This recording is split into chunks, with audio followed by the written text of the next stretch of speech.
Good evening, members. I welcome you all to this study circle meeting on the subject designing a future-ready CA for systems, people, and processes. And to handle this, we have CA Ganesh Kumar B N with us.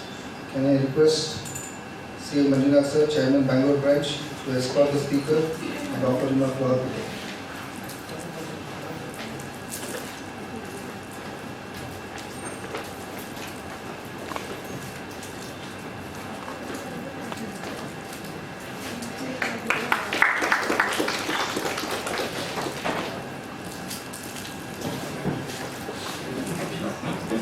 First, before I introduce the speaker, I would like to mention that it is a very saddest day for the Institute and the fraternity as such.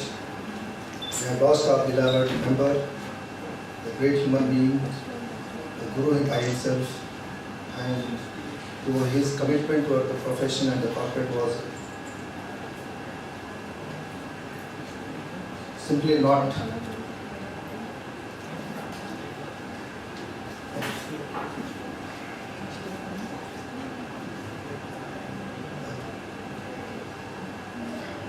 so. Just I would request for all of you to just stand for a minute for his condolence.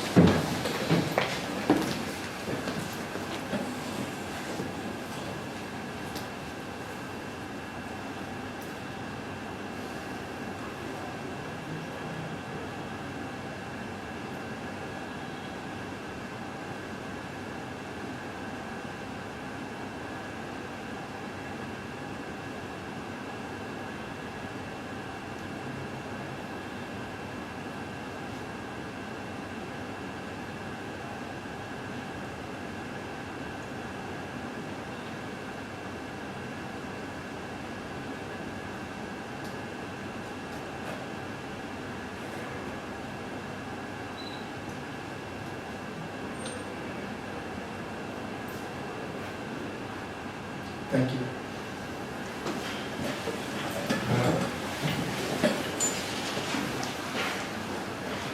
May the God grant him eternal peace to our past president, CA and Mano. So, I have a privilege to introduce the today's speaker, CA Ganesh Kumar. CA Ganesh Kumar is a designated finance and technology expert with over 20 years of experience driving innovation to the intersection of AI and financial services. As the founder and CEO of Sheshi AI, he leads the development of AI-powered platforms like Sheshi FR, transforming financial reporting to automation and intelligent analysis. Ganesh is a fellow chartered accountant, a certified information system auditor, and a qualified company secretary. His diverse career spans finance, cybersecurity, AI, and regulatory compliances, including contributions to pharmaceutical and life science industries in the areas such as pharmacovigilance and signal management. He is the author of a simplified approach to information security systems control and audit, and a trusted advisor to global firms such as Volvo, SAP, Oracle, and Honeywell. A passionate educator, Ganesh has trained over 5,000 CA final students in information system and emerging technologies. A recognized speaker at AI and ML in finance, pharma, and legal tech, he is shaping the future of finance by integrating advanced AI into core business processes, making them faster, smarter, and more reliable. His mission is to empower finance professionals through advanced AI solutions that improve efficiency, accuracy, and decision making. With this brief introduction, we present before you C. Ganesh Kumar.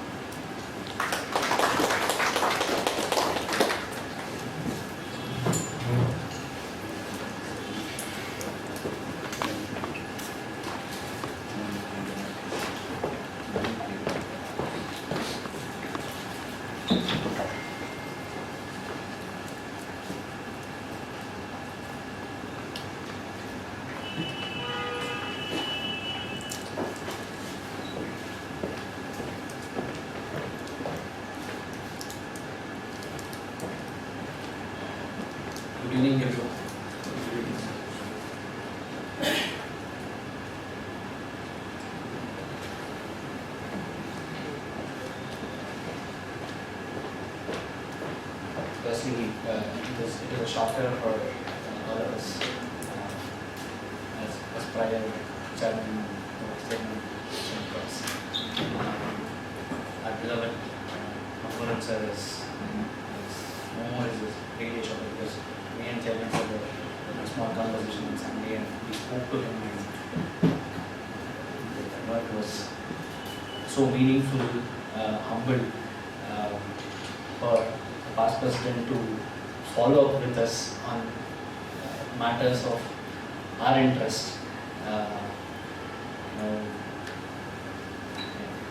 I think words fail to express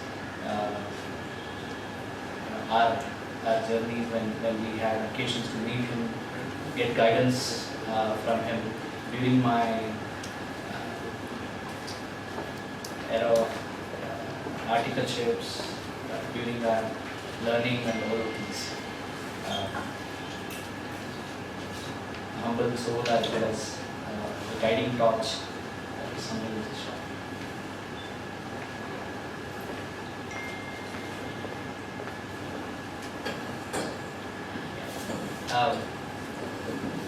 Onto the profession, it keeps us moving. So I just take over this session, though with this news on something which is very close to my heart, which is designing a future-ready CA firm. Thanks to Bangalore branch of ICI, chairman, vice chairman, and all the committee members for putting up this small talk, a discussion, or I would say a conversation to hold along with my fellow members. As our chairman said, the past of mine has been largely towards practice. So I was in active practice and later shifted myself into a digitization as well as onto technology era. And having seen both the sides, how a scalable enterprise works, as well as how a CA firms are today enabled and currently positioned. So I thought, how can we think at a futuristic perspective? So what is the approach? What are the things that are possible for us? And one of the key aspects also happened to be a topic of we have multinationals coming into India. I'm talking of multinationals in terms of audit firms, CA firms, and we still do not have technically a multinational audit firm out of India. I mean, that's how it's perceived. Even though we are making a decent news, my hunch has been how can we enable, how can we work towards this. I mean, it's a very, very small thought process. It's very, very insignificant, but still the idea has been driving towards how can we build, how can we enable global audit firms, global consulting firms, how can we make ourselves capable of building those. So that's the primary motto behind bringing up this whole idea of a futuristic CA firm message. I would request this to be more of a conversation rather than a monologue. So I would say anytime please stop me, challenge me, throw some questions at me so that we can have this as more of an interactive session rather than just a discussion over things. A future-ready CA firm is something which been a vision for many chartered accountants, wherein which they have been consistently putting efforts, making contributions in making this happen. On that front, whatever the item that I'm gonna discuss, deliberate upon, could be the items that many of our fellow members have already implemented into it. Many of the items are in your bucket list, or let's say for example it's not just implemented, probably but even made viral across your other consulting and advisory firms or audit firms all across.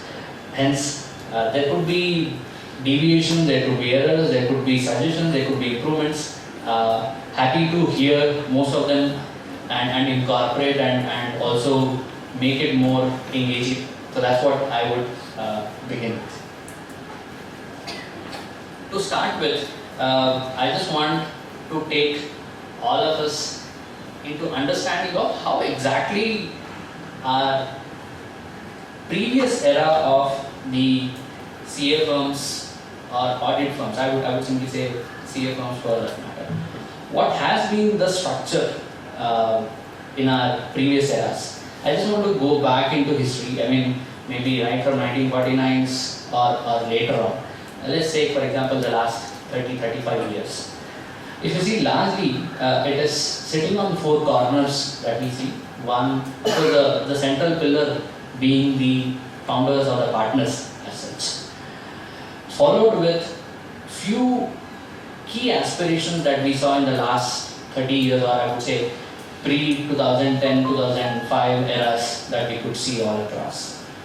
Was predominantly we could see that the areas of practice was largely limited. I would say when I say limited, the major areas. We had audits, taxation, financial planning, corporate affairs. So around these things was largely the, I would say the 80s, 90s or the early 2000 eras was largely driven towards. Again, no mention there are divergent areas, but I meant to say the major ones along with accounting and other small areas.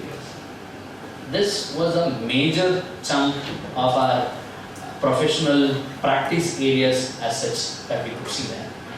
Followed with how was it being done? It was largely founder or partner driven. You could see even the biggest of the biggest firms today also are recognized by the partner names or the founding partners. That means they were the central pillars in building the whole initial era, as well as probably I would say clientele, the processes, people around it. So it was the founder or the partner driven was the approach then.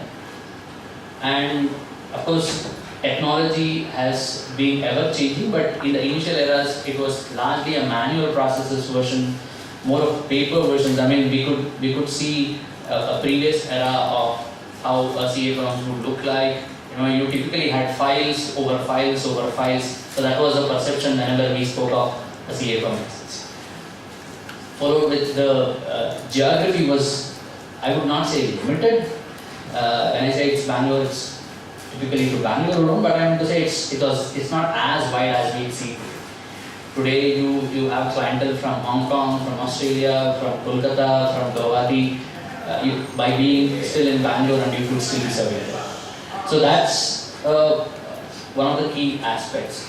And the most and crucial aspect has been the expectations of the client in the earlier eras was to a larger extent limited. As I said, based on our practice areas, based on the expectations, it was matching towards both of them as such. But if you see, where are we today? Today we are at, I would say, at loggerheads or at crossroads predominantly. Why am I talking about that? Is because firstly, expectations are crazy, right? So we are talking of a startup to a multinational, everybody approaching a chartered accountant for their needs, but each of them have their own flavors. If I were to compare, it was earlier a small single brand store. Now the expectation from a CA firm has become like a big departmental store where they expect everything and anything to be approved. One roof is what is a larger expectations of most of the clientele assets. Okay, then are we having a larger business opportunity? So expectations are growing. So does it lead to a bigger business opportunity or professional opportunities? Then comes an immediate line item, that is the competition. I might be sounding little more non-professional, non-practice approach because I am using the word competition. It is not so very much seen in a regular practice term, but of course it is competition. Right? I'll take examples. Let's say a CA firm is approached for incorporating a company. Earlier it was only these professionals who were, whether a company secretary, chartered accountant, or a CFA or a lawyer for that company. I'm talking of 2004, 2005 eras where the incorporations was introduced online and it started all across.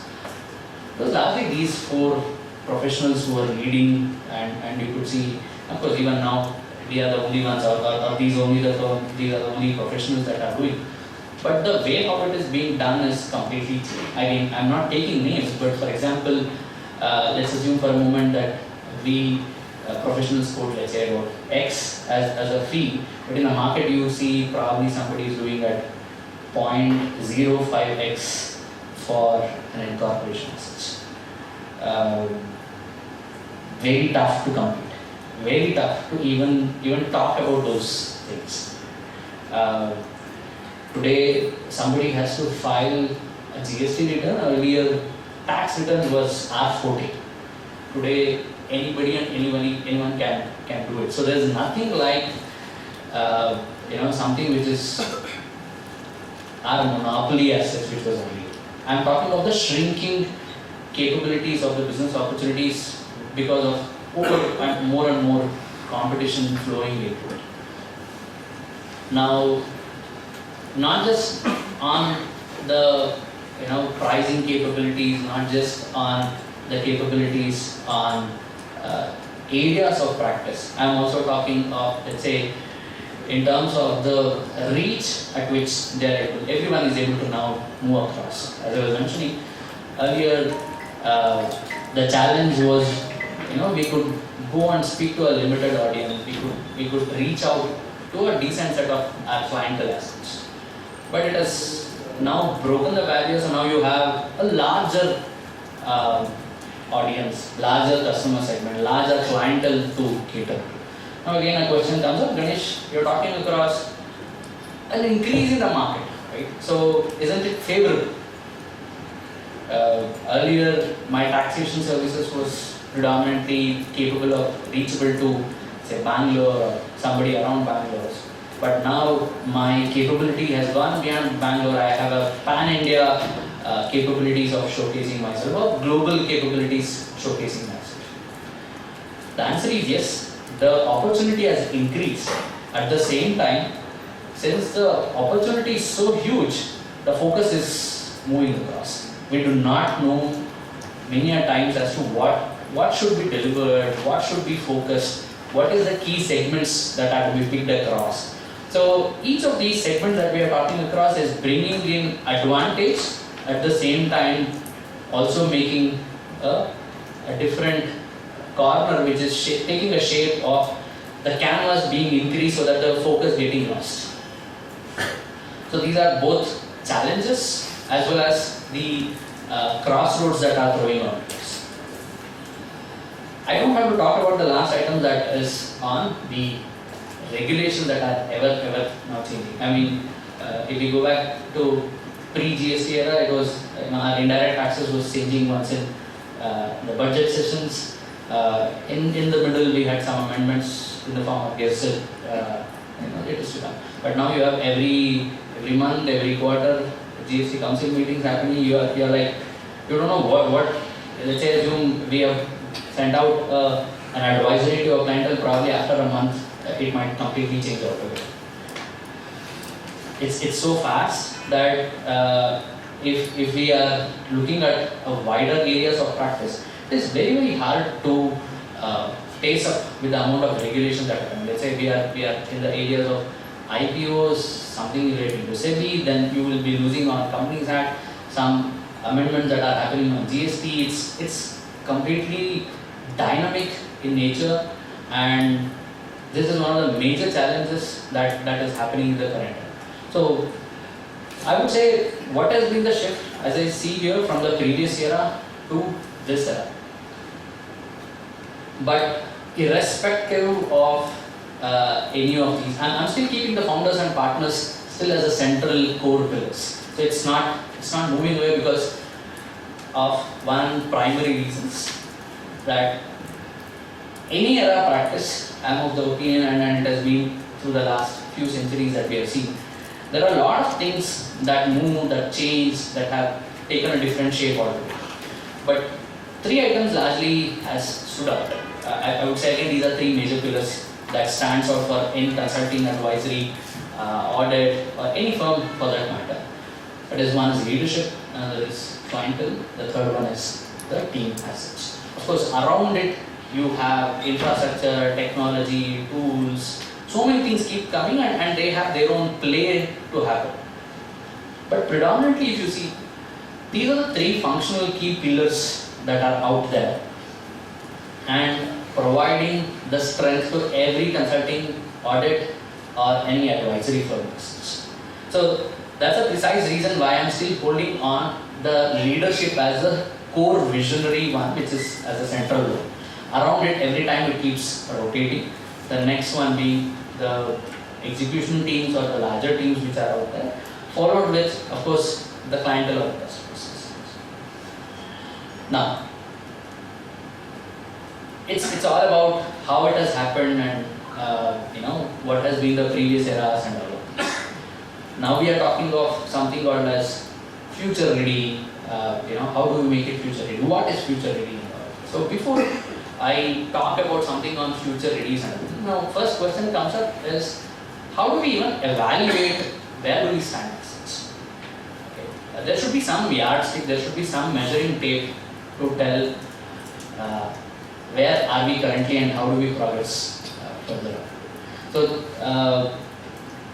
is there any benchmark that we can look across in the industries to say that, hey,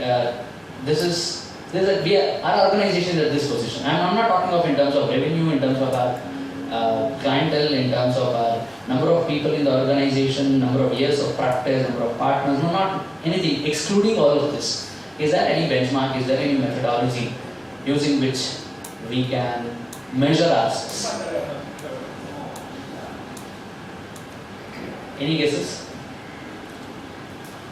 I mean, as such, there is no yardstick or benchmark in the accounting or finance fields, but there is something called as a capability and maturity model that is out there in technology, which is generally used.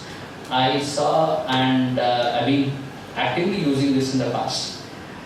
This closely resembles, I would not say closely, I would say almost 100% it fits in order to assess ourselves as to what or where we are.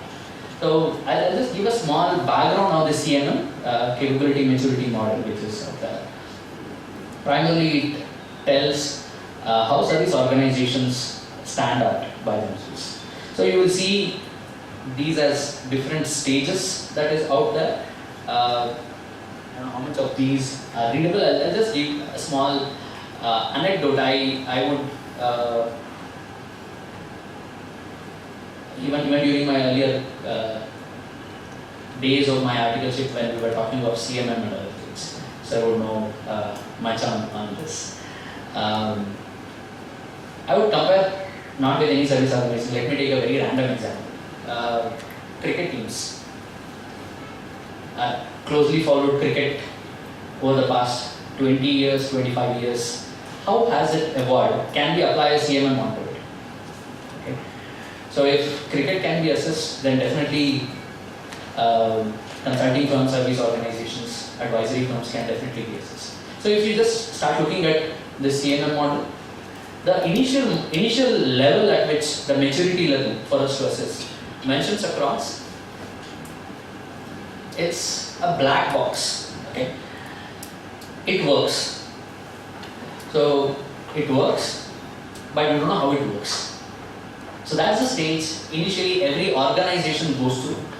So it's called an unpredictable and a reactive environment. So that means there happens to be an engagement that comes across to an advisory firm and it gets done. If you go back and ask how it is done, you don't have a predictability, you don't have a repeatability as such. If we have an advancement from this stage to the next stage as such, so it's a managed version. That means you are able to manage the workflows, you are able to deliver with a decent amount of managing activities as such. The third level goes across on define. So that means in the third level you exactly know what to be done and how to do. You are having a lot of definitions that goes across. The fourth one is you are having predictability to come across. You are measuring things, you can quantify things, you can control things and all of these. The last one being it's not never used as optimized level, it is always optimizing level that is used. So it is nobody sitting at fifth stage, it is always in the fifth stage that they keep revolving around it. Now why do I take a cricket example to understand this model as such?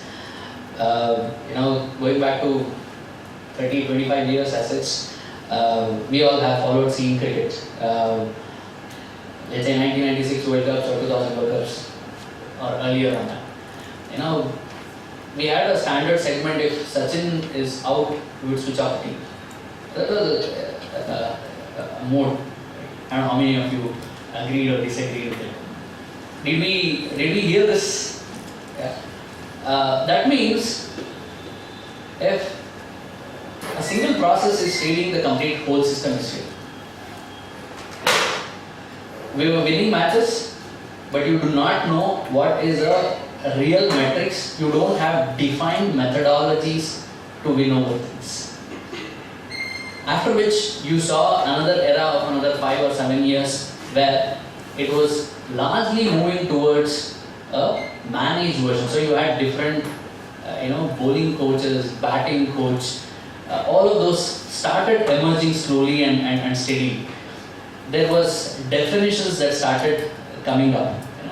You had fitness coming on to the discussions.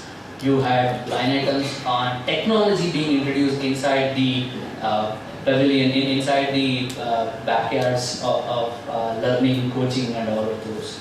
So you see the era of moving from one stage to the another one, where in which earlier you were winning, but if you could say, is there a predefined methodology on which we could win? It was not known. It was technically a black box. We could win, but I don't know how do we make it predictable? How can we make it more repeatable as such? So, but you are seeing in the last 5-7 years, you are seeing more predictability is coming across. You don't have to think too much. The moment you see the last 3-4 years, 5-7 years, maybe pre or mid IPL eras, you can see that the moment you see a certain set of team players coming, a certain culture that is embedded into it, there is a fielding or a coaching approach that is coming. The moment you discover these, that means these are all defined capabilities that are built, automatically you start having a predictability as such. So, and that's how you these days know, okay, if it is Indian team, you are sure of the confidence levels, you are sure of the winning capabilities and all of these. I'm just giving a classic example. This happened with the other cricketing teams way back in, I would say 2000s, around that. Much earlier, it was in the West Indies teams and all of those. I'm just giving a classic example because you could see the winning rate of the Australian teams way back from 1996 to almost 2012-14. It was around that way went across. It had structures using which we could define where we are and accordingly improve ourselves. So now, if we were to do a small analysis can we take this CMM as such? It's a simple question. Now, CMM looks little complicated. Can we make it little more applicable to our levels, to application to our CA concepts? How can we do? I mean, let's start putting trust on what is this future ready assets? How can we have a smaller or better definitions on this? A small list of things. A future ready firm generally is seen on few parameters. One is scalability, that means it is scalable beyond whatever the current positions. Next, it is not dependent on people. Most important. So that means somebody is absent, somebody is on leave for 30 days, somebody has gone for a vacation for 3 months, still it should keep functioning. That's a definition of non-people dependent future. Using abundant technology into it and making sure that the current era of talent is coming on to us and we are able to retain. The most complex part is retaining and nurturing the talent assets. And lastly, are we beyond compliance assets? Now, one common question that people throw at me is, hey, why are you mentioning many a times go beyond compliances? Is compliance a wrong or a bad value proposition to the clients? It's one of the most key pillars, isn't it? Right. Why many a times you see many speakers all across also mention go beyond compliances, because compliances is something which everybody does. Yes, but still, can we take it out? The answer is no. But why do we always see compliance being one of the factors that it is outspoken or said that, okay, go beyond it? One of the key aspects happens to be automation today. Okay. Earlier was an era where compliance was largely driven with professional acumen. Today, most of the compliances that are out there, maybe I'm visualizing probably another 5-6 years or much earlier, you will see the amount of compliances that are to be made across could be almost 70-80% fully automated assets. We are already seeing the amount of data that is flowing in, okay, maybe in a taxation, let's say on AIS reports. So the amount of data that is already it is flowing onto the box. Now it is to segregate the data and accordingly report those back to the relevant government authorities. So the primary reason for us to understand and mention we need to go beyond compliance is for a reason that compliance is going to be largely automated in the future. So we know that compliance is going to be automated, so let's look beyond compliances. That means, are those non-compliances not having a automation in place? No, definitely they have a technology flavor onto it. But end of the day, no matter what, I being still in the technology sphere and AI and all of those, still a chartered accountant in me cannot be taken away. In the sense, the amount of professionalism that we bring onto the table cannot be taken away by any automation, any AI or any of those models. It can add more and more flavors to this. So now, as I said, let's do a small test, okay? A small simple test for all of us to understand are we future ready. Okay? I have a small list of questions. It is for all of us to do a self-introspection. Question 1 is, are the workflows that are there, are they all standardized and documented as such? I mean, these questions are for ourselves to answer by ourselves, and maybe we can all score ourselves. Okay, we have about 6. We can mark out of 6 how many we are correct. And it doesn't matter, because we are talking of 85-90% of the CA firms in India are all in a stage where we are not yet future ready. That's a hard fact. Let's not shy away from it, but at the same time, we have to be ready with this reality also. Okay. So, few things. Let's assume for a moment now, you need to know what's happening in your organization. And I say now. We are all in this conference now, we are in this discussion. How do you know what works got closed today, what was supposed to be delivered today to a clientele, what has got delivered, what got built, what has not got built, how much of client acknowledgements have come onto a particular one. It could be any advisory, it could be any consulting activity, it could be any taxation filings, it could be anything. Can we know the status? A small test for us to understand, do we know where we stand? Can we track our things? Can we measure our things? How much are we able to retain the talents within us? One more important question for all us. Let's assume people are with us during our activity. How many of those are we able to convert them back into continuing within our organization for another 5 years? A small question for us to ponder across. I mean, please stop me if I'm unreasonable in asking these questions. Okay.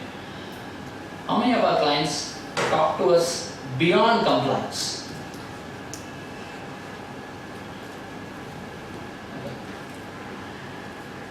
If there is people who are leaving our organization, how quickly can we adopt? How can we immediately jump over? When we have our headache of, I will not say headache, we all went through the same. I'm talking of exams, leaves, all of those coming on to us. How do we handle, earlier it was 2 exams, now we have 3 exams. So how do we handle it? People go on for 2 months, 1 month. How do you handle these? So the contrary answers to all of these means you are future ready. That means it doesn't matter, Ganesh. Even if somebody leaves, it still runs on its own. I don't mind, people leaving, still it goes by itself. I have everything documented, it is standardized. It is such culture in my organization that people do not leave me. So these are the parameters on which you can test and say, hey look, this is where we stand. Now why am I bringing up these questions is because most of the times this is where we are. We are busy. We are busy and we are busy. We are always busy. Chasing deadlines after deadlines after deadlines is something which keeps us busy. Okay? But is this busyness a scalable component? Most important aspect. Again, somebody can ask me, Ganesh, why should we even scale? Why should we even scale? Why can't we be small and we can thrive? Any suggestions? Sir? Yeah. See, in India,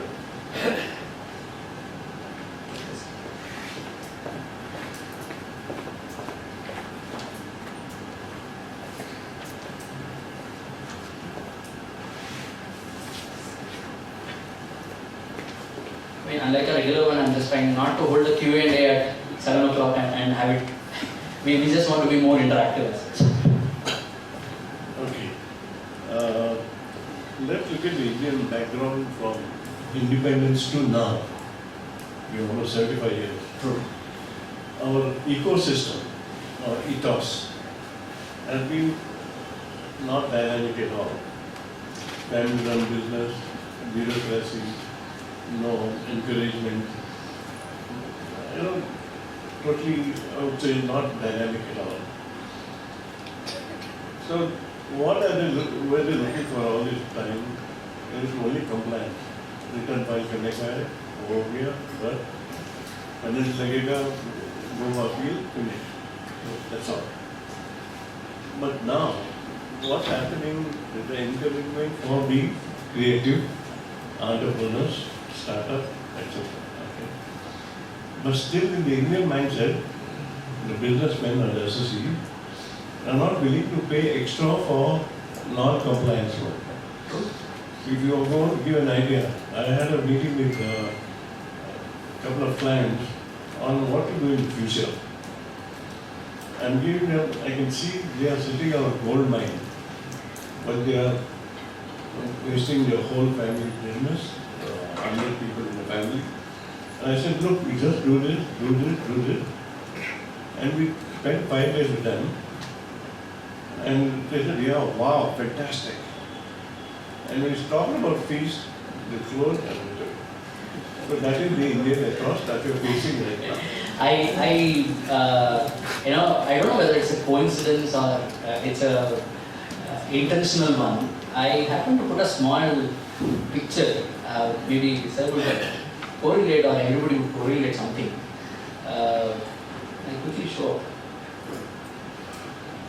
What do you see in this picture?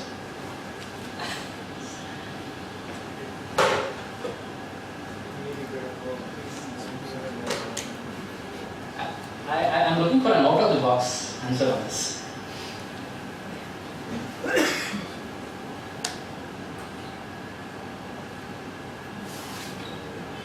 Enjoying sunset. Okay. Concentration. Yeah. Looks like the waiting for someone. Waiting for someone. Okay. I mean, at the foremost outside, I mean, what do you see? There are monks, sages. That's how it looks like. For me, it looks like chartered accountants.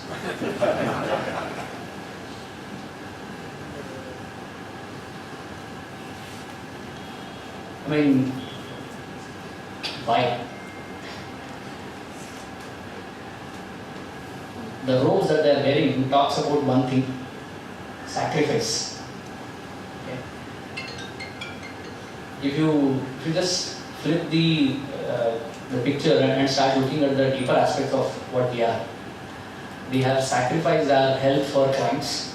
We have sacrificed our families for someone else.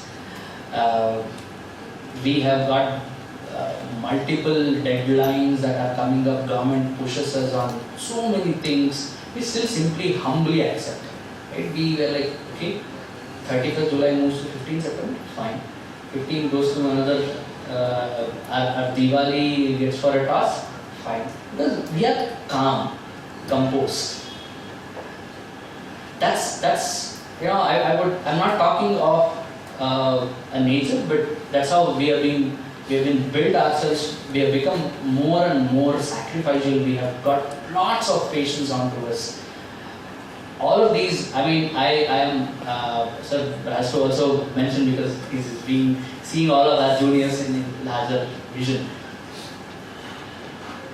The amount of futuristic thinking has taken a hit, I felt, primarily because of too many mundane stuff that happened, and we are like, we have gone into a Zen mode of, okay, let's finish this ITR filing, then we have GST, okay, then that goes, we have a payroll that is coming across, then we finish off, we have a corporate audit closure that is coming across. Okay, what next? What next? You are looking at our whole calendar that goes across on just going on specifics. So the mind has tuned into a Zen mode of being patient, calm, composed. I would see these as chartered accountants. Monks are great, chartered accountants are great, but I'm talking of this aspect of scalability. I mean, hunger of I intend to add 100 clients, 100 team members in this year. Have we started plotting those items on yours? Because satisfaction. I mean, one is satisfaction, another is the busyness. Two aspects that has seen the scalability going down. So I was mentioning about Indian mindset. I'm not talking about it's an Indian mindset or the ecosystem that has pushed ourselves into a mode where you are being kept busy. Being busy happens to be understood as scaled approach. Now that's not the scenario. By being busy, we are occupied, but we are occupied with what? We are occupied with compliances. Yes, all around the clock. Answer is yes. Okay, but have we increased our compliances in such a manner that we have taken from 50 GST filings to 500 GST filings to 5,000 GST filings? Again, the answer is no. Am I making right questions here? Please stop me if we are going in a divergent path. Scalability, even in compliance, I'm happy. There are large KPOs that are out there. Okay. I would say we need a small pause. When I say a small pause, on what? A small pause to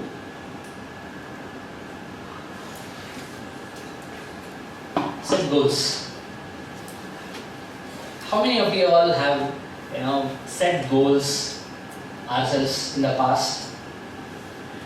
It looks like a transformation discussion, but still I'm just. When I say setting goals in terms of people, in terms of capabilities, in terms of infrastructure. So there are two ways that we have scaled, or the Indian advisory firms and CA firms have scaled largely. As I said, it's like a monk who's sitting out there.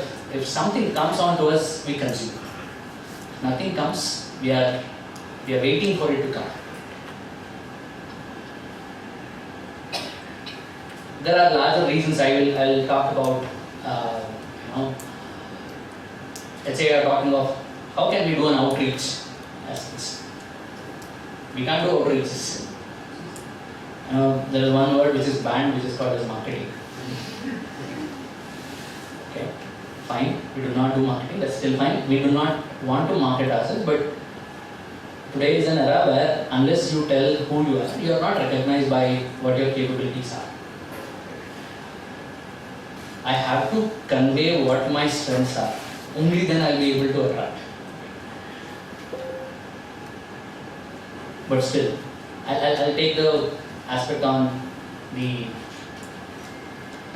outreach, marketing, and all of those. How we can still do or not do, or how can we position ourselves maybe in the later segments. But I would want all of us to do a small aspect of a goal setting activity to be done at our place. Okay. When I say goal setting, maybe it could be once in a month, once in a year, once in a quarter, but still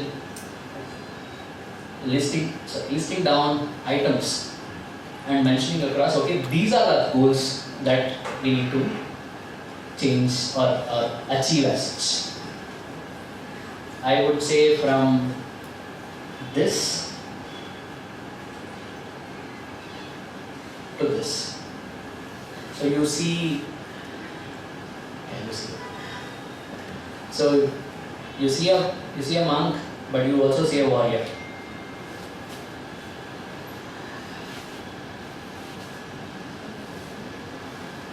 What does it symbolize? I'm talking of being entrepreneurs. In the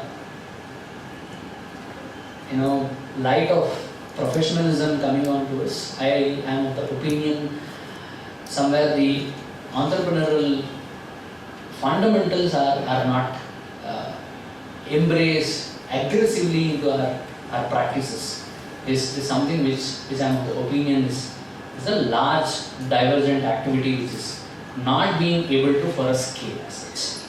So what do I mean by the entrepreneurial instincts that are out there? As I see here, you know, you have a monk, but you also are a transformative warrior who's standing out there. He's still wearing a sacrificial robe. He's still wearing the saffrons. But there's a warrior that who's looking to achieve something. Okay. I will do again a small exercise for us.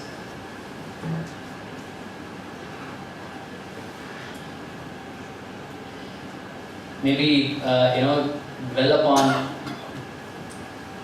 these line items to talk on to what are the goals that we can set ourselves. I mean, why am I talking this is we are talking of, okay, Ganesh is talking of future ready firm XYZ. But until we have ourselves a goal, there is no point in being whether future ready or past ready or anything as such.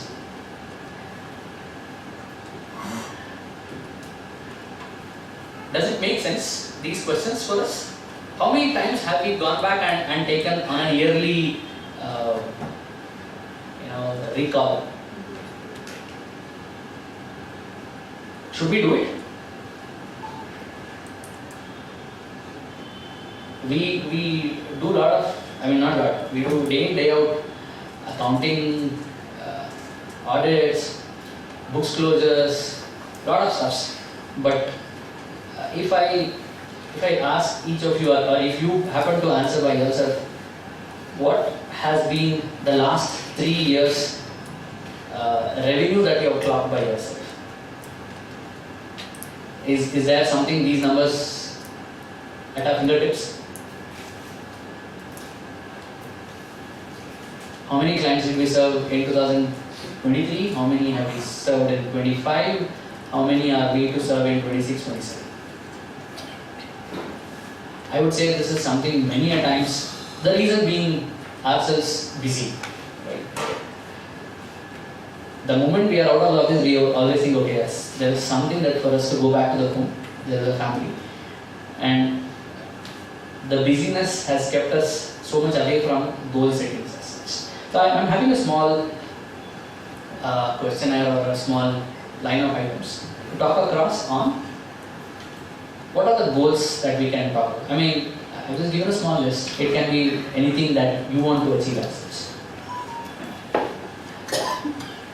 It could be in terms of number of people, it could be number of partners, branches, clientele, revenue, anything else.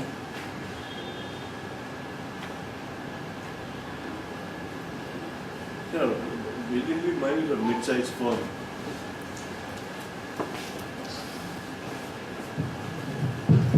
Mine is a mid-sized firm. We have every year a partners meeting and we spend about 2-3 days planning for the next year. We have long-term goals, but immediately plan for the next year. It is in terms of revenue, in terms of profit, in terms of employees, in terms of clients that we want, about 10 or 12 parameters, and we set it and break it quarterly, including cash flow management, etc. So it works very well. But with your experience that you have seen, Yeah. in the fraternity, how many of our firms we are all meticulously doing this? Firstly, does it make sense for us to do this?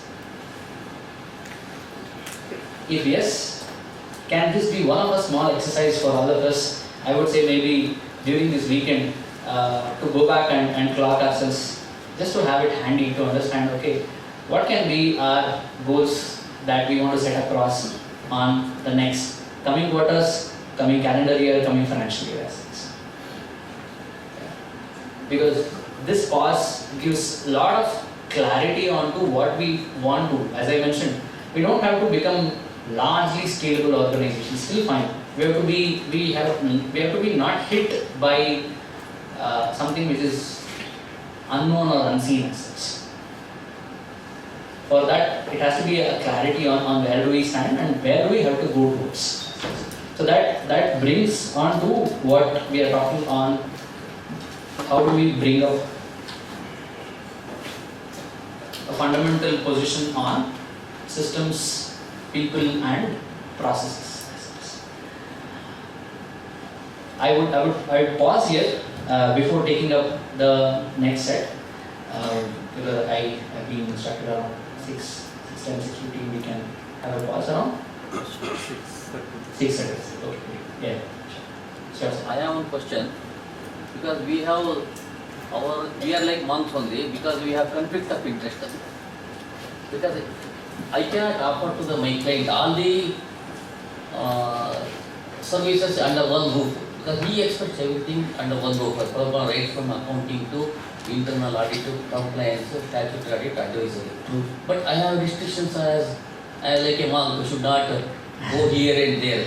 I should not do restrictions on conflict of interest. I should not do all the work. So how to come out of this one? Because without that I cannot grow. Because I cannot include specialists in my firm. I cannot give legal service. I cannot give internal audit. I cannot say also because cheap rated this company incorporation services. I can do it. I can plan it, but I cannot give because I cannot scale it up. True. Because of the restrictions. True. So how to come out? I mean, many of us in this room know the answer, but still for the purpose of how this is, I'll take a classic example, so please don't take it otherwise. All of us sign financial statements. On the financial audit report, we mention that the responsibility of the preparation of the financial statements lies with the management. Yes, it lies with the management. But who prepares? I mean, yeah, I can talk about exceptions. People can come here and say, Ganesh, no, we don't prepare. It's the client who prepares. Understood. What is the percentage in India that we are talking across? This is happening by spirit and letter. 99% of the times it is the auditor themselves because the client do not have enough resources, enough knowledge, enough capabilities to prepare these financial statements. That's a hard reality. I mean, I'll just take this occasion to probably even mention that we need some representations across our members to bring up this to our institute as well as to the relevant ministries to convey that, look, you're expecting us to lie by the teeth. Please stop this from happening. Okay. Please convey that it is at least joint responsibility. Let's take a small ground. Let's not say it is our responsibility and we have prepared as well as audited and everything. Even the biggest of the biggest firms that you see, even I'm talking of the so-called Big Four, Big Eight, whatever that you see out there, even there a decent amount of preparation, not in real term, but there is a decent amount of preparation activity that happens on the ground. But we are going by many a times the letter and we are convinced that we are not signing those, but in reality we are the ones who are preparing these. I mean, I'm just taking one such example. Now, I was showcasing the monk and other scenario. Now, the conflict of interest that the guidelines in the institute all mentions across, largely on one aspect, that is, correct me if I'm wrong, that is on statutory audit and the other allied services that are out there. So, typically what the biggest of the biggest MNCs which are outside India or have flown into India and all of those, they have a consulting wing, they have a consulting organization separated, they have an audit organization that is separate.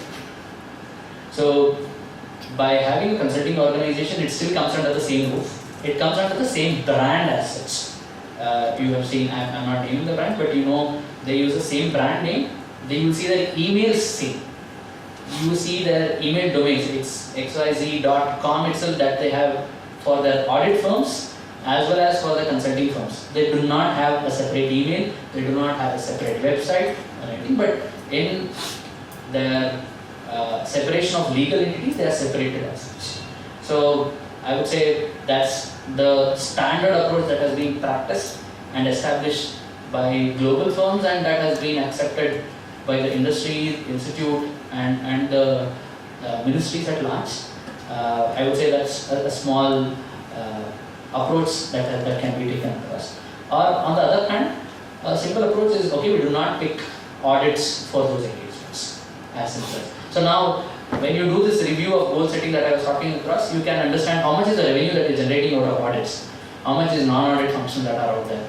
Can we, forego the audit functions for the sake of expanding our non-audit functions? So that's a simple trade-off that can be done if you want to have it under the same roof without having multiple consulting and audit firm entities as such. Any other approaches, fellow members, that you would have seen, especially in this case, or this is a standard approach that has been? Finally, clients want certificate. Everything is okay. True. I mean, as I said, these are the standard two approaches that are being taken across. This is also a reason why we have network firms are coming in place, alliance also coming in place. So, I'm talking of in the coming parts as to how we can do an expansion beyond our firm, because as you mentioned, let's say for example, there could be someone who is not intentionally, somebody is intentionally not interested in non-audit functions. They are specialized in audit services, they are specialized in assurance services as such. So in those cases, there should be a network amongst those two entities in order to make good for both of them. So that's the third option that I would put across onto the table as such. Okay. Now going on to the core topic that we are talking on, systems, people, and the processes. Now, for this to go in, I'm just taking, because this topic is something like too wide, at the same time too deep. Horizontally, vertically, it is too deep. But I would, try to touch upon few aspects in the next 1.5 hour around. What are the different areas that requires a rehaul, that requires a change, that can make us future ready? Okay. I'm talking on these areas. For any successful practice, these are the core pillars that we can look at. I have a few more to add on to it. The founding team, the execution, the marketing. I'm using the words, please excuse me these. When I say marketing, primarily showcasing the work, so it's not in any other sense. The pre-sales and the sales. Very new terminologies to many of our professions. What is this pre-sales? What is sales? There is a delivery, there is HR, admin, and finance functions. And around this, we have three more pillars, that is technology, infrastructure, and the knowledge base. So these largely has been the key pillars around which all the successful practices around the world have been able to scale, have been able to expand and go beyond boundaries. I'm just scrolling on these. Founding team, the ones who are doing the execution, which can be multi-layered approaches. It can be in different layers, different levels. It can be in different geographies. The outreaches, pre-sales, sales, and the delivery functions. To add to it, our knowledge-based infra has been the successful model all across the world, how they have used this to make it scalable, to make it future-proof. So I'll take the first one on the founding team as such. First question comes up is, should we have proprietary version? Should it be partnership? Should it be an LLP? Should it be network firm? So many things. Okay. If we are talking of scalability, then there is no second thought on using the word team. That's why I'm using word team and not founders as such here. But if you see, the India numbers, I mean, this is maybe about 6 or 8 months prior data as such. Few percentages could be here and there. Sole practitioners ideally means individual category, I mean people who sign and practice as individuals without even a proprietary title onto it. Let's say I'm Ganesh Kumar, I can use Ganesh Kumar B N and I can sign without having a proprietary title, and I have Ganesh Kumar and go, though I am a proprietor by myself, or if I am expanding as practice. So you are seeing in India close to about 70% is where the number lies on the proprietary piece. This is both the strength as well as the weakness, I would say. Strength, because it's small, decision making is quick, you can execute faster, you can run things very quickly, you can get onto the ground very faster. All of these are very sound, but scalability is one of the biggest challenges out there. And I'm actually skipping one slide here and there not to show one. Today if you see 70% of the firms that I'm talking across, they're doing all of these by a single person.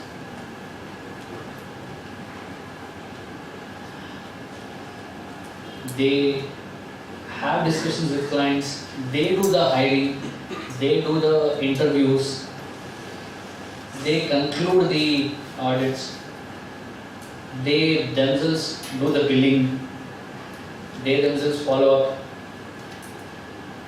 they themselves write off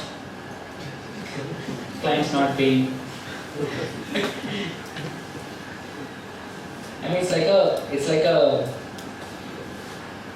bachelor life, coming out of some other city and living here. You wash the dishes, you dry your clothes, you clean the house, you switch on the lights, you switch off the lights. Everything is one. I mean, yeah, it can go on, but not for a long time.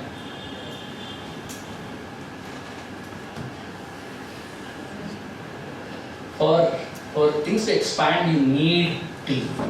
That's underlying word. So it cannot be such that we need scale as well as we will be at the individual levels. It's not impossible, but I meant to say it is hard. It's too hard. As I said, there are people. If I just go by a family approach, so there are successful people who are bachelors. There are successful family men, but the number of family men being successful is much bigger. I'm just using it as a small example. Nothing. Why am I using this is because in a scalable practice, you have multiple functions to take care, and it is quite impossible if you have to scale at the same time run all of these functions by themselves. So let's assume today I am having an employee who is a potential one to join, and I have an interview to conduct, and I'm here talking to you all. I'm supposed to skip that. There is a client who is supposed to join on a Zoom call, but I'm here, so I'm supposed to skip that. There is a sign off that is required by one of my team members, but I'm here, I'm supposed to skip that. But if this is decentralized, if it is split across, that has larger ability. So that does it mean that we should go and have immediately about 6, 7, 8 member partners, bring them on? The answer is no. Okay. Initially you do all of this, but if you are looking at expanding to take it to a bigger scale, to make it future ready, I'm using scalability and future ready are equivalent. I'm not telling that in order to be future ready, you may scale, you may not. So if you want to be future ready, you have to be a scalable. On that aspect, it is compulsory that you look for a team that can happen. It need not happen on day one. Initially, you start with all functions, but the moment you see that this function can be explicitly handled, it can have a specialization, it can be leveraged by an individual beyond me, start giving up those things. We fear giving up. Right? So, thinking what will happen if someone else handles the employee hiring? What happens if someone else manages my finances? What happens if the invoices are not sent on time? It's still fine. Initial phases, I was talking of the CMM model, initially you will have a lot of hiccups, lot of scenarios which goes out of hand, but it over a period of time it matures, it brings in capabilities to ourselves. Now, we spoke this as very beautiful that you need to choose partners, but why are we still here? I mean, if everybody knew that scalability comes along with larger teams, why are we still around 60-70% still on our proprietary basis? Okay. It could be in terms of control over things, it could be in terms of our vision, it could be in terms of our delegation capabilities, and all of these are the primary hurdles for us to not go beyond. And also, one of the most fearsome factors that we have is, okay, if there are two people, there will be conflicts. Yes, there are bound to be conflicts. Accepting that reality is something which is most important. But how do you handle conflicts? How do you handle differences of opinions? How do you handle multidisciplinary thinking is something which is a compulsion for a scalable firm as such, a future ready firm as such. A small list to talk across. How do you choose partners? I mean, same, if somebody is getting married, they'll talk of the similar lines, I'm talking in the same lines. That's why I chose this picture. So how to choose partners? After this I just say this. So, important one, they should be willing on the same vision. Okay. Firstly, it puts fundamental question, what is your vision? If you have set a vision, if you have set a goal, then we can convey the same goal to another person and say, hey, look, this is where I stand today, and this is what my goals are, and this is what I look forward in the upcoming days. Now, are you in line with this? Yes, no. First and foremost. Because if you bring in partners who do not have a shared vision, it breaks. You should look not for a shared vision which is very short term in nature. When I'm talking long term, it's not a lifetime, we are talking at least a shared vision for at least another 8-10 years, because practice requires for you to sow the seeds today and expect the fruits to come after 3 years, 4 years. Okay, so you need a shared vision for at least 8-10 years to jointly walk together. That's first and foremost aspect.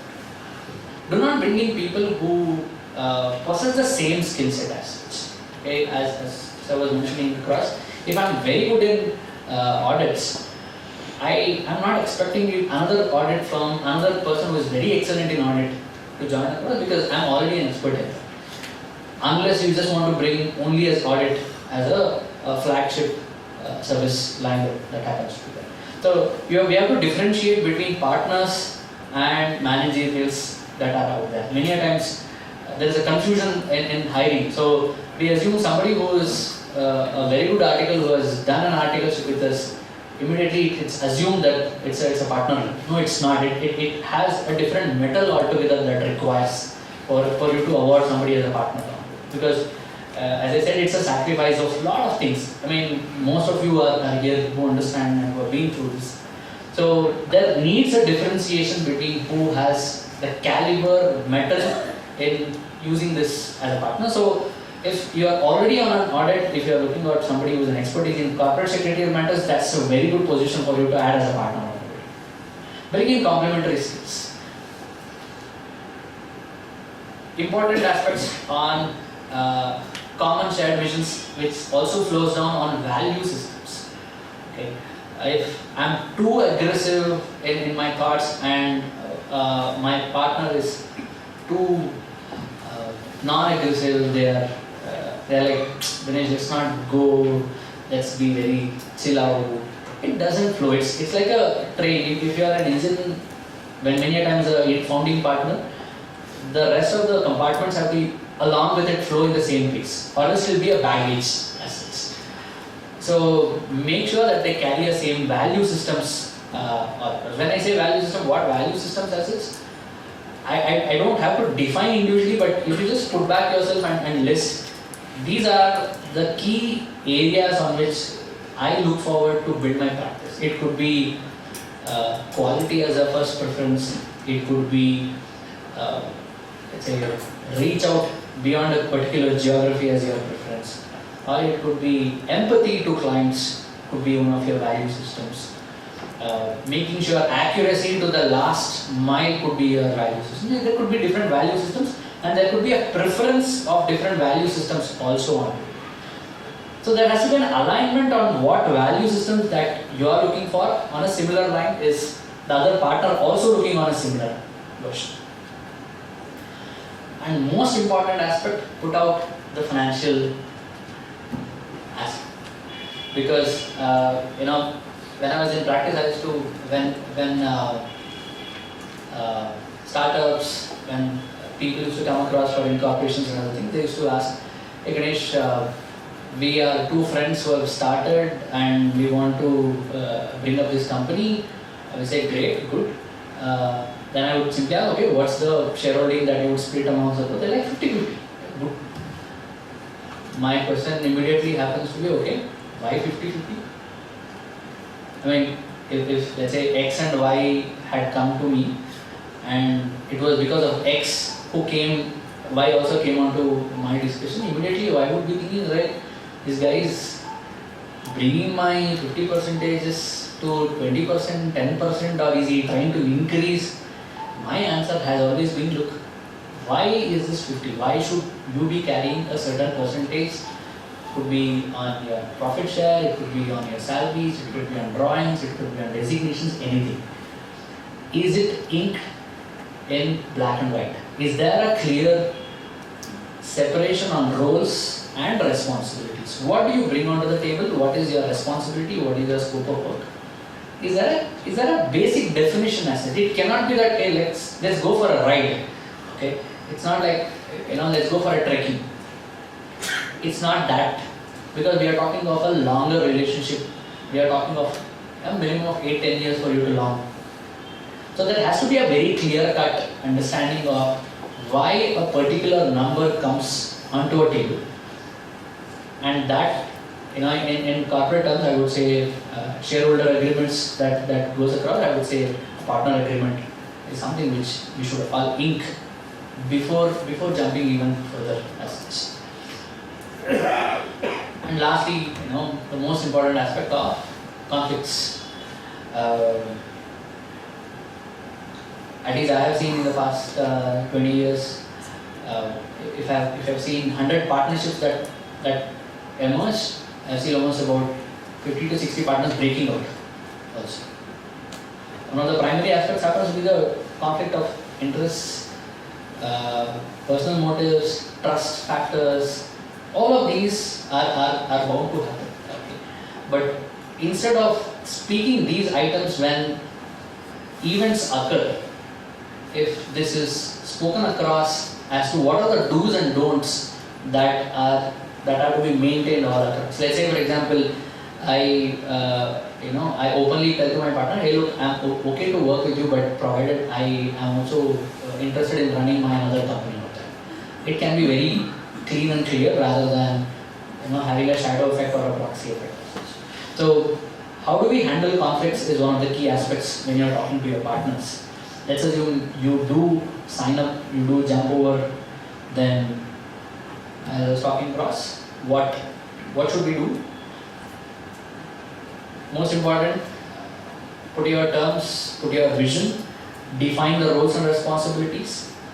In terms of disputes, who has a final say over. It has to be simply accepted. That's it, nothing else. Okay. As I simply go across, there could be scenarios that we'll toss a coin.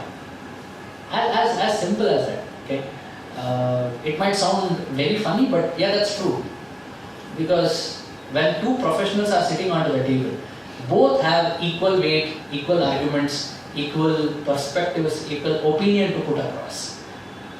And each of them are correct as well as right in their thought processes. How do you choose? That it could be a common notion stating that hey, in these aspects, this is your forte, you should simply make a decision. I'm not gonna talk about it. Even if it is wrong, I'm okay with it. In these areas, you're the best judge, simply move on. So there has to be something. As I said, the most funniest or the simplest is like, okay, in conflict, we'll just toss a coin, whosoever wins will make a decision. This should not be done when the conflict happens. Prior to it, it can happen. Financial policies, please put in black and white. Carry a common culture as to how do you want to drive this whole firm, how do you want to take it forward. And lastly, of course, if you were to quit, if you were to exit, how should it happen? This is many a times not seen or not heard of in most of the firm engagements that I've seen. Well, because they assume it is for eternity. Yeah, it can happen for an eternity. It's no second thought about it. But there has to be an exit plan. There has to be a succession plan that happens. Okay, after me, it's my son who's going to take over. My daughter who's going to come and sit across. Could be a succession plan. Nothing wrong in it, provided they are also a chartered accountant. Or once I'm after 15 years, I want to separate audit functions and I want to carry out a separate firm altogether. Something sounds good. Or I am looking for 10 years, I want to completely retire. Make sure that I am getting X amount as my retirement fund. That could be a plan. It could be anything, but it could be, we should have a clear exit policy or a thought process to make sure that there are less conflicts, easy targets and goals that both the partners or all the partners they see across. So I would say the first one that I talk across on is how do you scale is with this basic core pillar that is the founding team message. So why am I stressing this as a core pillar? Because if this leadership, if this visionaries are not aligning to certain principles and certain standards, then no matter what comes in, it doesn't stand out. And over the past 5-7 decades that we have seen, all larger firms that are stood strong is because of these fundamentals that I have seen. As how do you have seen partners, firms with 15 partners, 18 partners, 10 partners. How do they do? I happen to do in my earlier avatar, I used to look across and see what they have done. My analysis happens to be on these lines. They are clear on these things. They were clear on day one on many of these. They were clear at any given point of time. They were clear on these 5 fundamental principles that are out there.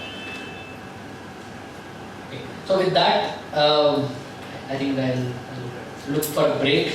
Look forward for other areas as to how and what are the things, interesting aspects on marketing and other things to come. Welcome back.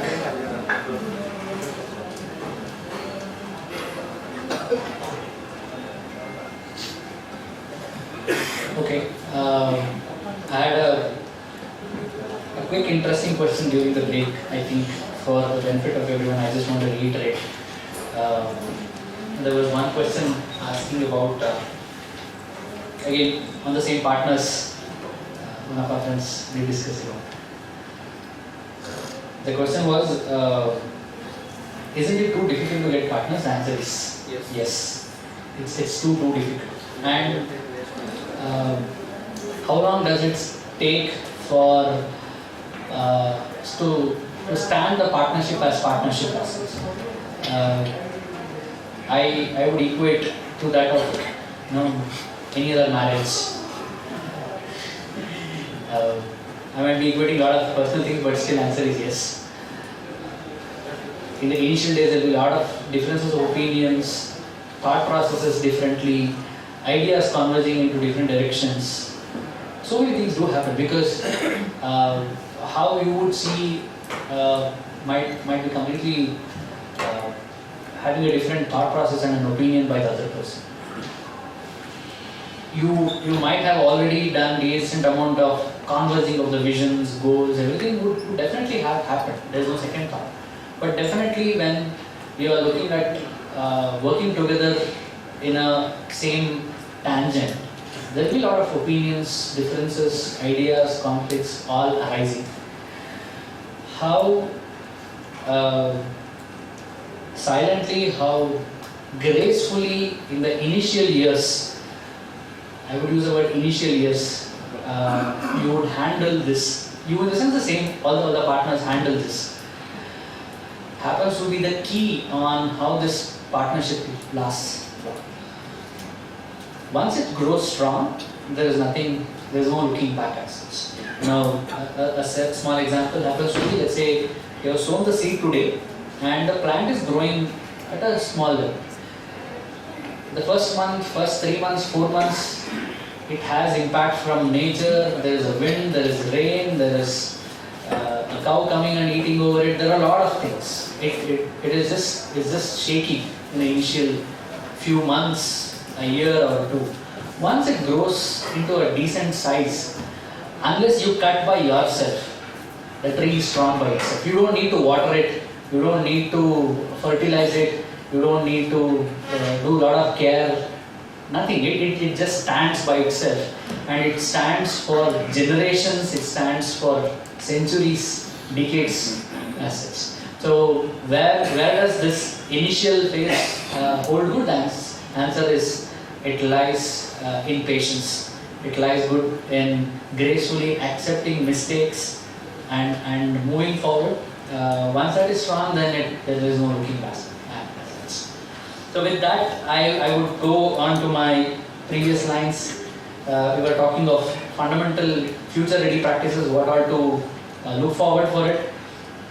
Of course, the founding members followed with other items. I'll just quickly start moving on. Practice areas. And I've chosen this diagram for a very specific reason. Our practice areas today is as big as a banyan tree.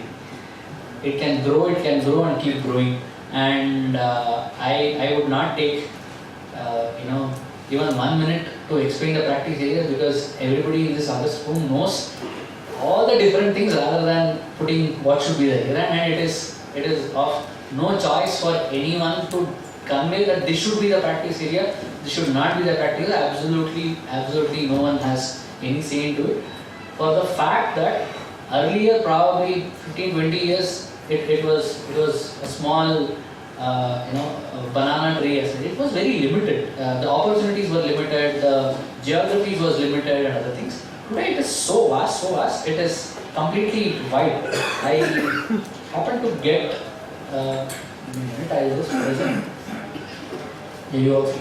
I happened to get one small document from our ICA, which spoke across about different practice areas that are there as CAs that you could practice. According to the CE Institute, this is the one which are presented out there. It runs into almost about 40 plus pages. Maybe I'll just share after this. Emerging opportunities that I'm talking about. As I said, I'm not going to run through any of these because it's already out there and probably will also happen to see these. It is so wide. Today we have, let's say I'm talking on taxation itself, so variety of things that are there for anyone to practice, anyone to pick up. Only point is, many a time we might be doing most of these, but we do not showcase that these many items, these many things are being rendered by our professionals. Let's say, if I'm talking of international taxation, many a time we will say, okay, what do you do in international taxation? We say, okay, we do transfer pricing, we do transfer pricing studies, we do 3 CEP certifications. That's it? No. You do benchmarking, you do peer-to-peer analysis, you do cross-border analysis, you do OECD guideline verifications, there happens to be 100 things that you see. Let's say, for example, what certifications can we provide? We'll simply say, okay, we'll do 15 CB certifications, 15 CACB certifications. So I was asking earlier about the prices. People ask about low prices and all of these. I mean, one of our fundamental loopholes happens to be in not the product but the packaging. The product happens to be same whether it is from a big four, whether it is from big gates to a small proprietary concern, it is the same. I am of the opinion, because end of the day, each of these items are rendered by a professional chartered accountant, it remains the same. But what happens to be a major change is the packaging, is the positioning of all of these is one of the biggest things that is not happening properly, and hence lowering ourselves as the value as such. If I happen to talk across on purely on, let's say, 15 CP, I would talk across, we will be doing valuation of double taxation avoidance agreement verifications, we do read different treaties out there, we understand different agreements between the associated enterprises. We also look across on income tax and analyze whether DTA and income tax is in place. And finally arrive at the transactional values, analyze whether it is in arm's length, concluding the rates, and finally issuing the certificate as such. Now, if we flip ourselves and convey that what you do 15 CP certification, but instead present the scope in this complete detailed approaches, then the person who is looking across also feels on the same lines as such.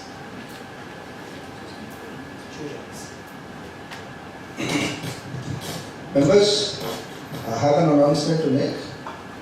We have this state level conference, August 29th and 30th. So kindly register yourselves and ask your friends also to register for it. There's an early bird prize that is going on. Please do visit the website and do register for that. Thank you. So this is happening on 29th and 30th of August. Thank you. So going back, I'm simply giving away the cue. We also have this on the internet of our ICA website. I'm not going to well deeper. As going back on the packaging assets, so positioning is something which we'll have to do a differentiation if we have to have our value proposition being conveyed to our clients or customers. So what are the areas that we can practice? It is as big as the ban entry that I showed across. Direct taxation, indirect taxation, accounting, auditing. There's a number you have. You are the best. One of this I would not take much time in talking about. So along with your founding team, you also pick practice areas. Okay. It goes across on each individual partner can build the practice areas, or a partner can pick non-practice areas also to be one of their core strengths. When I say non-practice areas, what do I mean? Let's say I can simply pick people management and HR functions as one of my areas. I can simply do thought leadership and positioning of the firm as only my scope of work. Because I am assuming, let's say, not everyone has the same skill set of having a public appearance, talking to people at large, meeting, networking. Not every member, not everyone has the same skill set as such. At the same time, somebody might be very good at taxation, somebody might be good at accounting, auditing, absolutely individual skills. So when we talk of practice areas also mean non-technical ones, which are the core ones. I was showcasing these areas. So it can be any of these also. If you see larger enterprises, multinationals, you will see HR functions headed by a chartered accountant, you will see an admin function headed by a chartered accountant, you will see technology of that big audit firm is headed by a chartered accountant. So chartered accountants are not to be limited only by the function of the expertise that we carry in audits, accounts, taxation. No, you are a partner, you are a leadership person, then all of these segments that are out there is your baby. It cannot be such that it is handed over to someone else. Let's take a small example. If you were to do your thought leadership and if you were to present yourself, the best way is, I would say, you should start writing things. You should start conveying your knowledge, the visions of yours. How do I do that? Can I assign this to a third party or a marketing, technically a marketing person? No, it cannot be done. It has to flow from the leadership as to what are their problem statements. How did they solve yesterday a clientele's problem? Without being a client, can I write a small article on LinkedIn? Answer is yes. So all of these, I'm going back on mentioning, not to convey that practice areas means only direct tax audits. No, it also includes a lot of these key functions. So as you see, all of these, each of these are most important aspects of that. So once you are picking up the important practice areas, of course, is the team as such. Three most pillars that are there on the team. One is hiring, engaging, retaining. In any organization, you will be hearing from the HRs the same three notes. Okay, hire best people, engage them very well while they are here. Make sure that they are retained forever. How do we do it? How do we make sure that we are there? And the biggest challenge that you see in the current era is the generational gaps that you see. The adoption of the younger generations is perspective to work life, perspective to professional. Everything is quite different in the current era. So accepting that the approaches that in the past 8-10 years that has happened is not going to be fit and same as of today is something which we all have to accept. I mean, that has to be a reality check that goes across. Let's assume you were working 18 hours, expecting now an article to work for 12 hours is not an expectation. Probably they would say it's unreasonable for you to expect us. Okay? But you would go back and say, hey, look, we were never taking leave in September, in July. Sundays we used to work, Saturdays we used to work. We used to sleep in offices. They were like, that's not an era. Right? So today we have to understand what the team, what the people are, and accordingly make changes to it. That's the most crucial aspect, because leaderships has to be in sync with the existing generations, existing talents out there, not being very static and very conservative in approaches, because if you want to grow, you need large teams. If you need a very young team, very vibrant team, then you have to accept some of the generational stuff that are happening and bring in boundaries. I'm not mentioning it has to be very open. There has to be boundaries within which it can definitely work. Let's say we are talking of work from home, work from anywhere cultures. Yes, that's an era that we are living in. How can we embrace it? How can we bring in accountability along with it? Difficult? Probably yes, in the initial days, but at the same time setting expectations. Why am I talking this? Because most of the giants today, though there is a split amongst themselves, few are still working from home, few are working from office and all of these. There is a mixed opinion in the industry, apart from our accounting and other things, that you have a newer culture of working from anywhere. End of the day, it is outcome driven, not number of hours driven. If the outcome is achieved, it doesn't matter where are we sitting, what are we doing today. Whether am I logging in at 9 o'clock or I'm logging in at 1 o'clock in the afternoon, as long as it is done, it is done. I'm just talking of a fundamental shift as compared to the last few decades that has gone. So how do we do a good hiring? Make sure that you are defining the roles very clearly. Explain the structure. Most of the time we see that CA firms or audit firms do not have their own HR teams. Okay, that's the flaw that we see. In the initial days, yes, the partner themselves does the hiring and all of these, absolutely fine, but there has to be processes. So here is where I'm talking across. Earlier I was talking about people, different types of people. Here I'm talking across processes. What processes have to be embedded if you have to hire good talent assets? Make sure that the job descriptions are very clear. Print them, publish them. Have a very clear communication on what is the process as. Is there going to be a 3-round, 2-round? How fast are you going to close these rounds? Very clear. Today you would see a job application open. Probably if you are calling for an interview after 6 days, somebody is already hired. I see on WhatsApp groups sometimes somebody is available for articles. If somebody sends me and I forward it to my friends groups, it's like the moment I receive and I forward it, they are already in some other phone. It's that quick that are out there because earlier was an era where they used to come with a CV and they used to knock the doors and ask, is there an articleship? Now it is the other way around. We are hunting and we are having magnifiers to look out, is there any article, is there any talent that is available? That's a hard reality that we are living in today.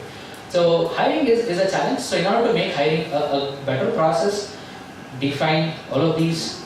Once they are in, the first step is doing the onboarding. So make sure that you have a very clear onboarding processes. Define the roles and work very clearly. Make sure that you have a team that is built and not an employee that who is working. Okay. The difference that I am talking across is a team member who would work for you irrespective of your expectations.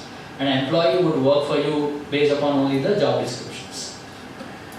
So how do you convert a candidate into an employee, into your team member is building a relationship. It's all about give and take. As I say, similar to that of partners, make sure that you have a decent amount of learning that is provided to them, because when you're looking at people staying back, right, they need to know whether is there a career path. Very clear. If I see that I am filing the same GST returns from past 1 year, they'll come back to you and ask, is there anything beyond GST or 3B I can do? If you say no, this is all what I can provide for, they will look for ITR 3. I mean, they need learning. So the problem statement comes back. If they need learning, that means you need to have variety of opportunities that you can provide inside it. If you need variety of opportunities to be provided, you have to hunt for variety of opportunities. Or else, it's like people come for a couple of years, they move. A couple of years and move. That is one of the major problem statement that we see, because we are not growing the firm, and since you are not growing the firm, people who are coming in do not stay back for a longer period of time. So I go back to my initial statement of, can we stay small, can we stay very micro and still have a longer longevity to the firms? The answer is no. If you want to stay small, then you have to do a lot of hard work again and again and again and again. Whatever the efforts that you would have put in the initial years, you will be putting that after every 2 years, you keep doing the same. If we do not want, we have to scale. As I said, one of the most important aspects is that they look for different challenges, they look for different opportunities out there. That is the most interesting thing for them to stay around. If else, they'll just keep moving on.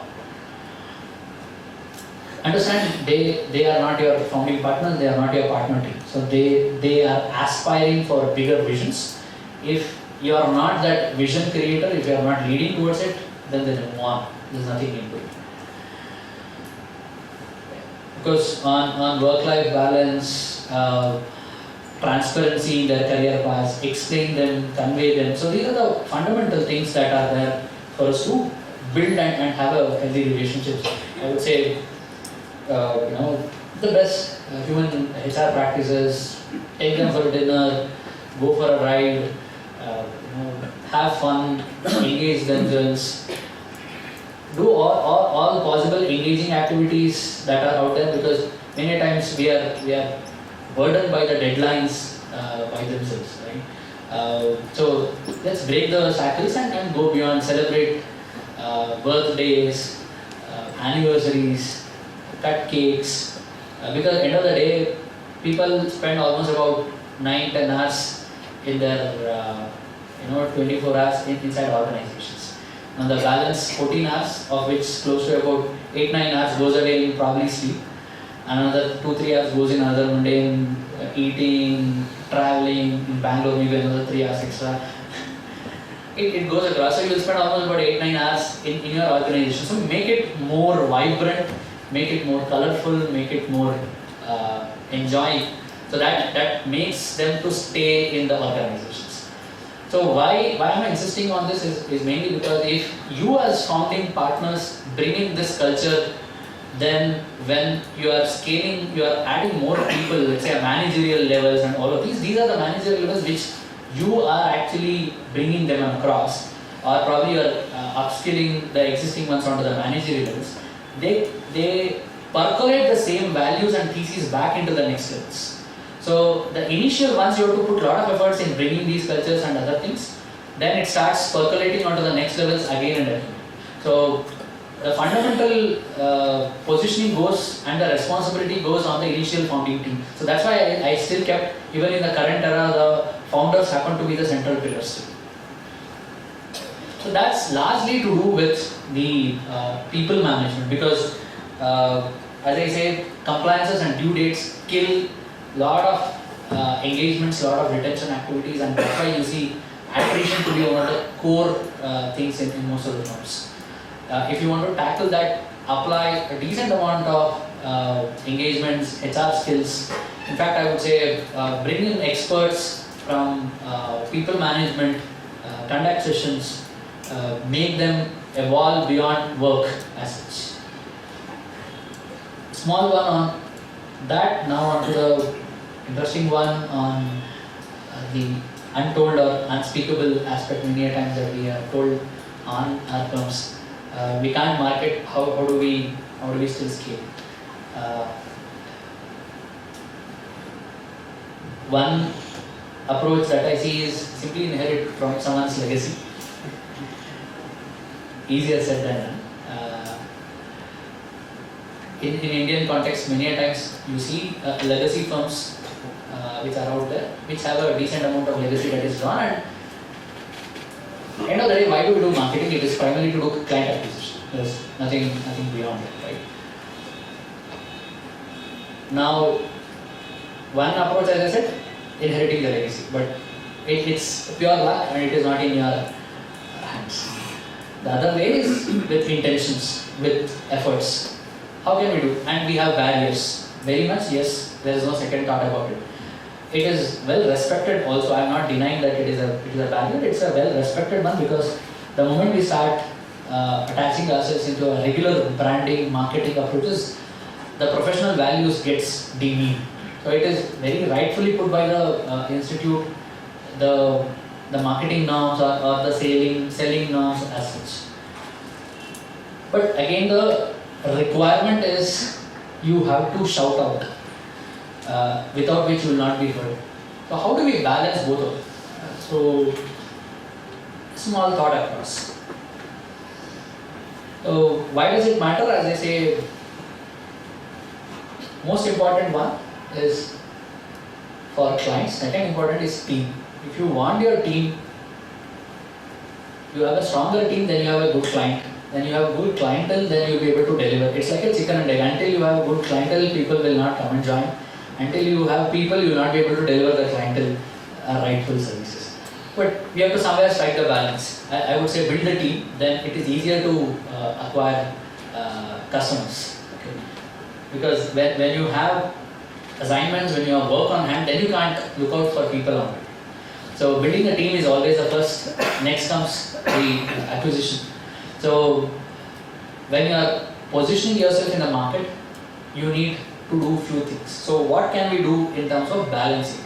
Can we print advertisements on papers? Answer is no, definitely not.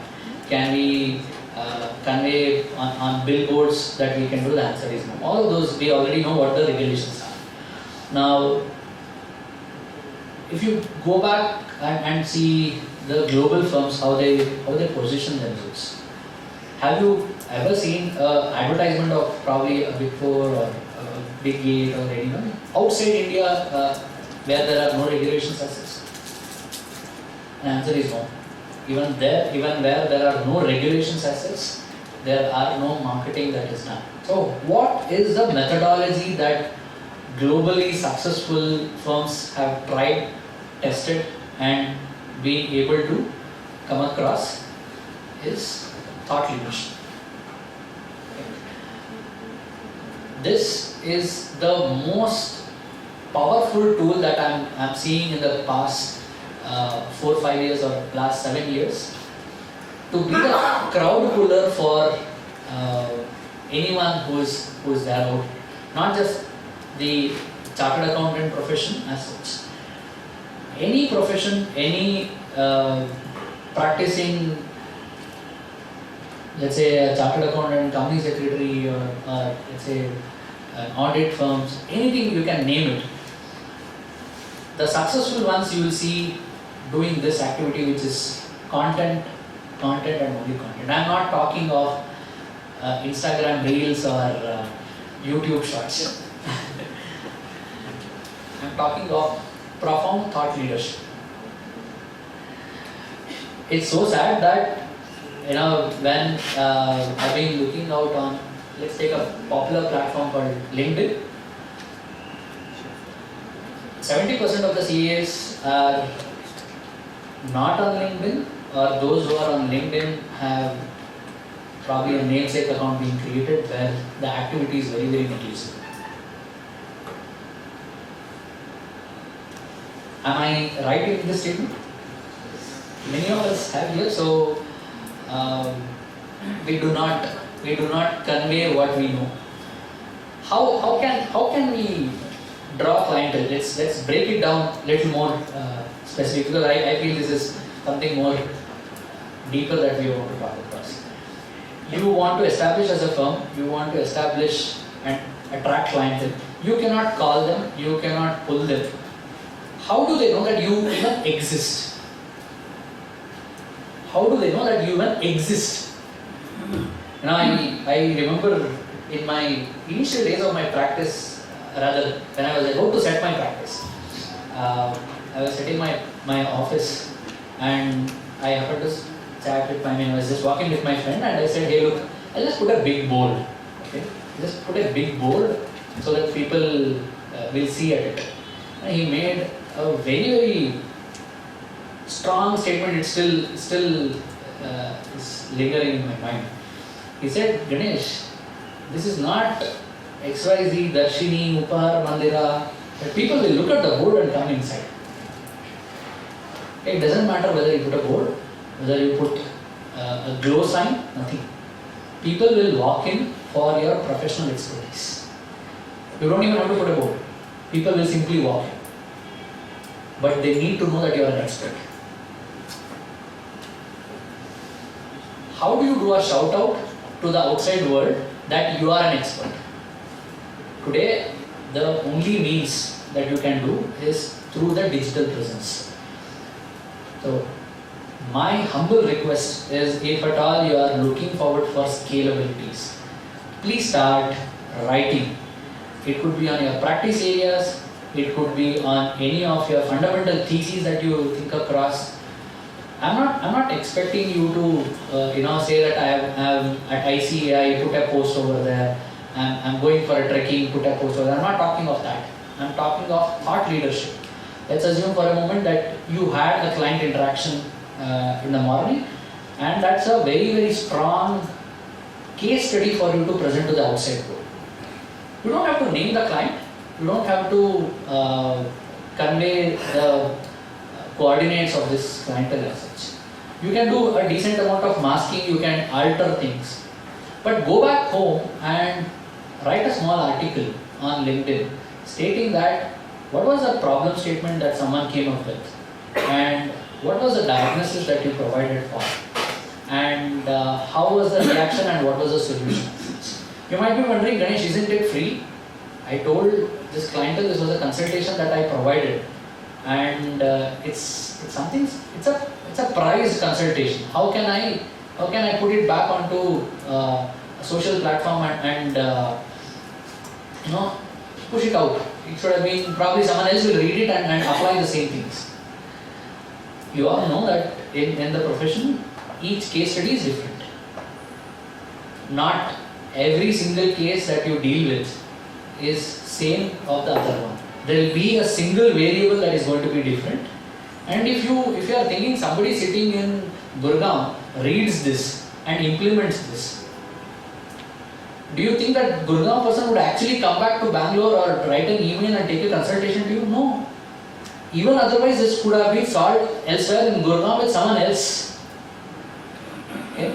I use a word called as information is free, services are chargeable. Okay? Information is free, services are chargeable. Now with that statement, if you look from that prism, start giving information, please provide that you are a leader in this. You might, as I say, you might assume, Ganesh, how can we write? How can we do it free?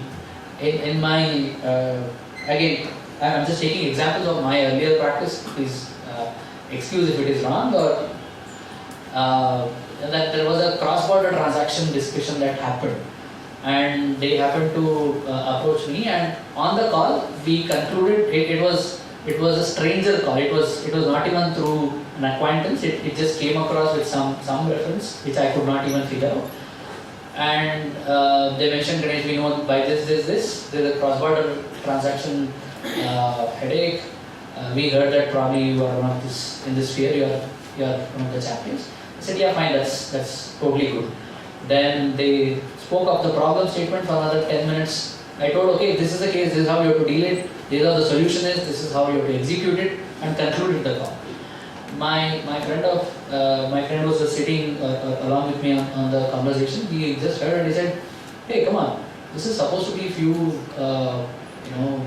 6-digit consultation had it been provided by some big advisory firm, and he just spoke on a 10-minute call and he concluded it.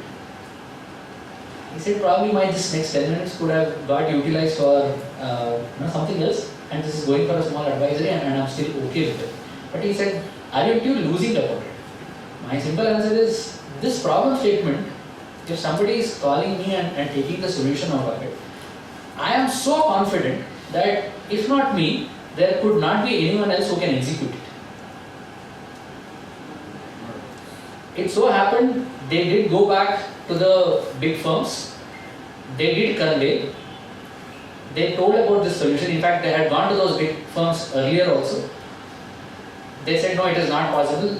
And they went back to the same big firm with the newer solution. The big firm simply said, absolutely correct, but somebody who has designed it only can execute it. Okay? Because this guy who has done this has a very, very strong expertise in nuts and bolts. If I assume whatever that you have heard and you are bringing onto the table is straightforward vanilla, I'm sure there will be a catch, there will be something which is going to be amiss. Please go back to the same professional and get it executed as such. So it was out of US, it came from the Bay Area, a big firm came back to us, and we were in competition with one of the big fours out of the Bay Area. And I was like, okay, fine, we competed with somebody of that class.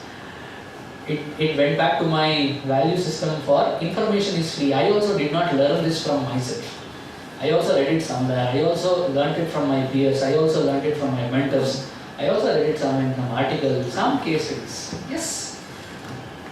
So it worked. It worked for me not once, twice. It works almost 100% of the times. For the reason that for that advice or consultation I have already been paid. It doesn't matter if I write back on social media. Of course, I will not use names. I will not use the same case studies. We will do. By doing that, what is happening to you is you are establishing to another 100 people who are reading it out that this is a person who has an expertise in this. Next time, whenever they have a problem, they will simply search back, they will look forward, they will start following your items and reach out in consultation. In initial days, you will find it very, very small. You will find it nothing happening. But it's same as that of any other process. Keep watering the tree, it will grow. Okay? LinkedIn is a very, very powerful tool. I would urge at least once a week start writing. Okay. If we are missing it out, I am trying to tell there are professionals who are not out of this and they started writing and they become digital content creators. Okay, they don't know about ITC, they don't know about reverse charge mechanism, but still they are writing and they are trying to portray themselves as professionals. And we professionals are monks. We have become monks. We are like, let the alms come to us, we just eat it. No. Let's start doing shoutouts. One, of course, is a powerful tool is a LinkedIn. And second most important aspect is having a digital presence. When I say digital presence, putting ourselves on different social platforms. Today I'm not talking of different platforms, I'm primarily talking of, let's say, LinkedIn, Twitter/X, whatever that you want to call, and primarily on your websites that are out there.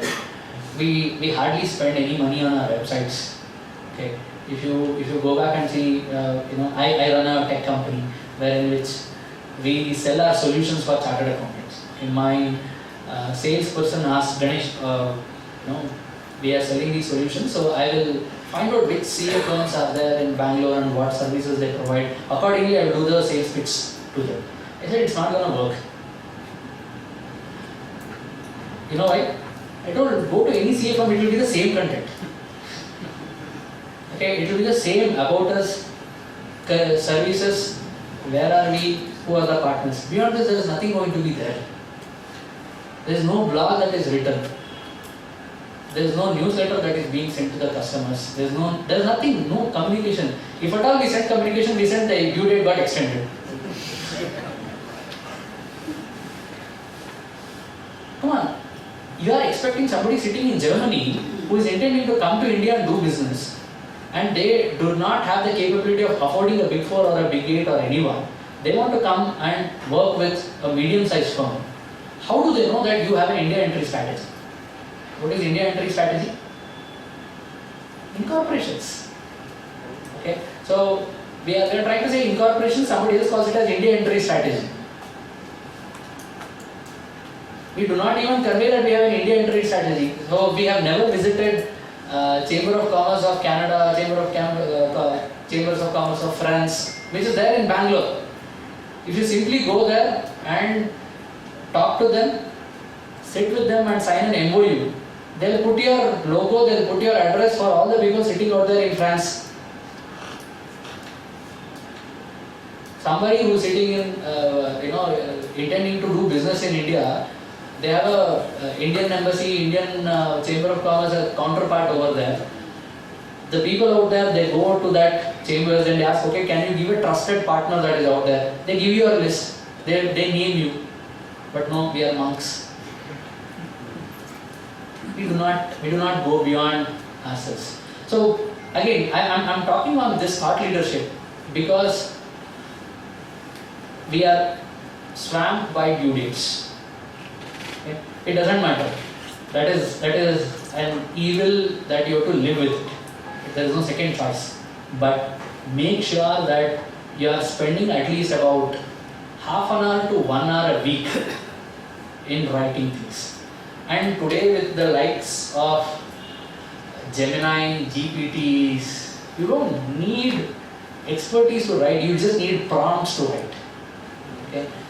You just need prompts. Let's say, for example, I told my team members also, I traveled to Mangalore and I happened to see how Mangalore's economy is and how Mangalore has a capability of attracting investments, but still the income sources are not vibrant to it. I just made an observation, it was correct, wrong or anything like that.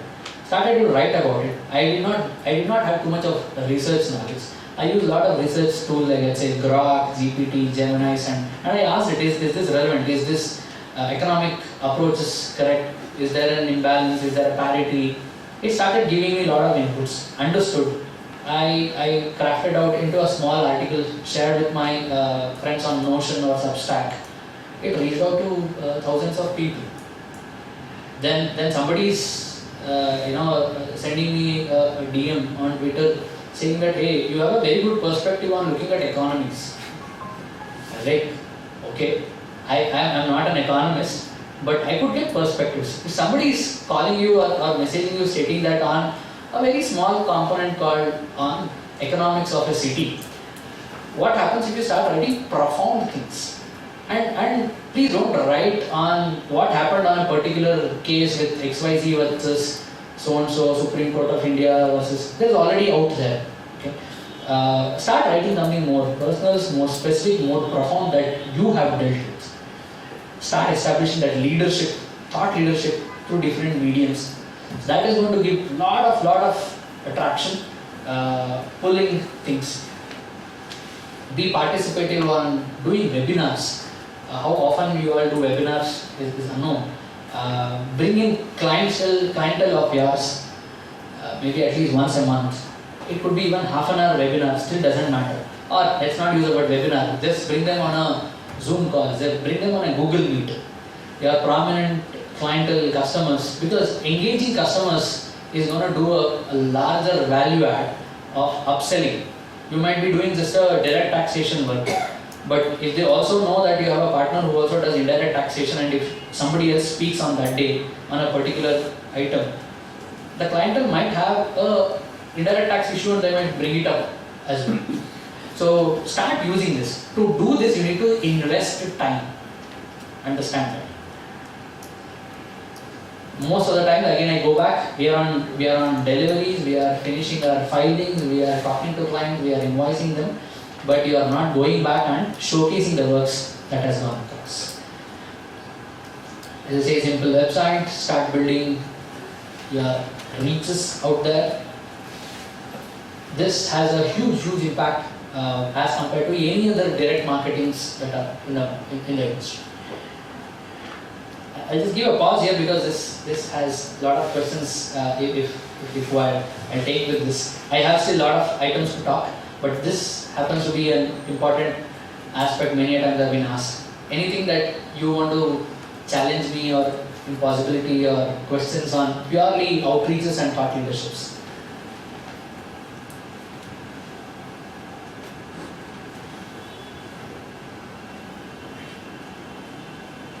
No?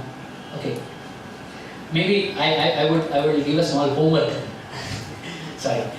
As I said, please go back, start activating your Twitter accounts, activate your LinkedIn accounts as a small step of today. And also look out during the weekend to write. Don't look out for comments, likes onto those posts. Doesn't matter. Okay, it doesn't come. Start writing, start showcasing your network. Make sure that every day you spend about 2 minutes clicking the connect button on LinkedIn. Now you go onto LinkedIn and look out, it automatically shows 5 people. Simply connect. Doesn't matter, random people, absolutely still fine. Start connecting, building a network. That's a small anecdote that I would give for marketing. So in a firm, if at all you are having 5 partners, should everyone do? The answer is no. If one starts doing this profoundly, it attracts everything. Going on, I spoke of one of the key aspects to be future ready is because you are growing large. If you want to grow large, you want to attract a lot of clients, followed with a lot of team members, then you need to sound out, for which this is the only current available option.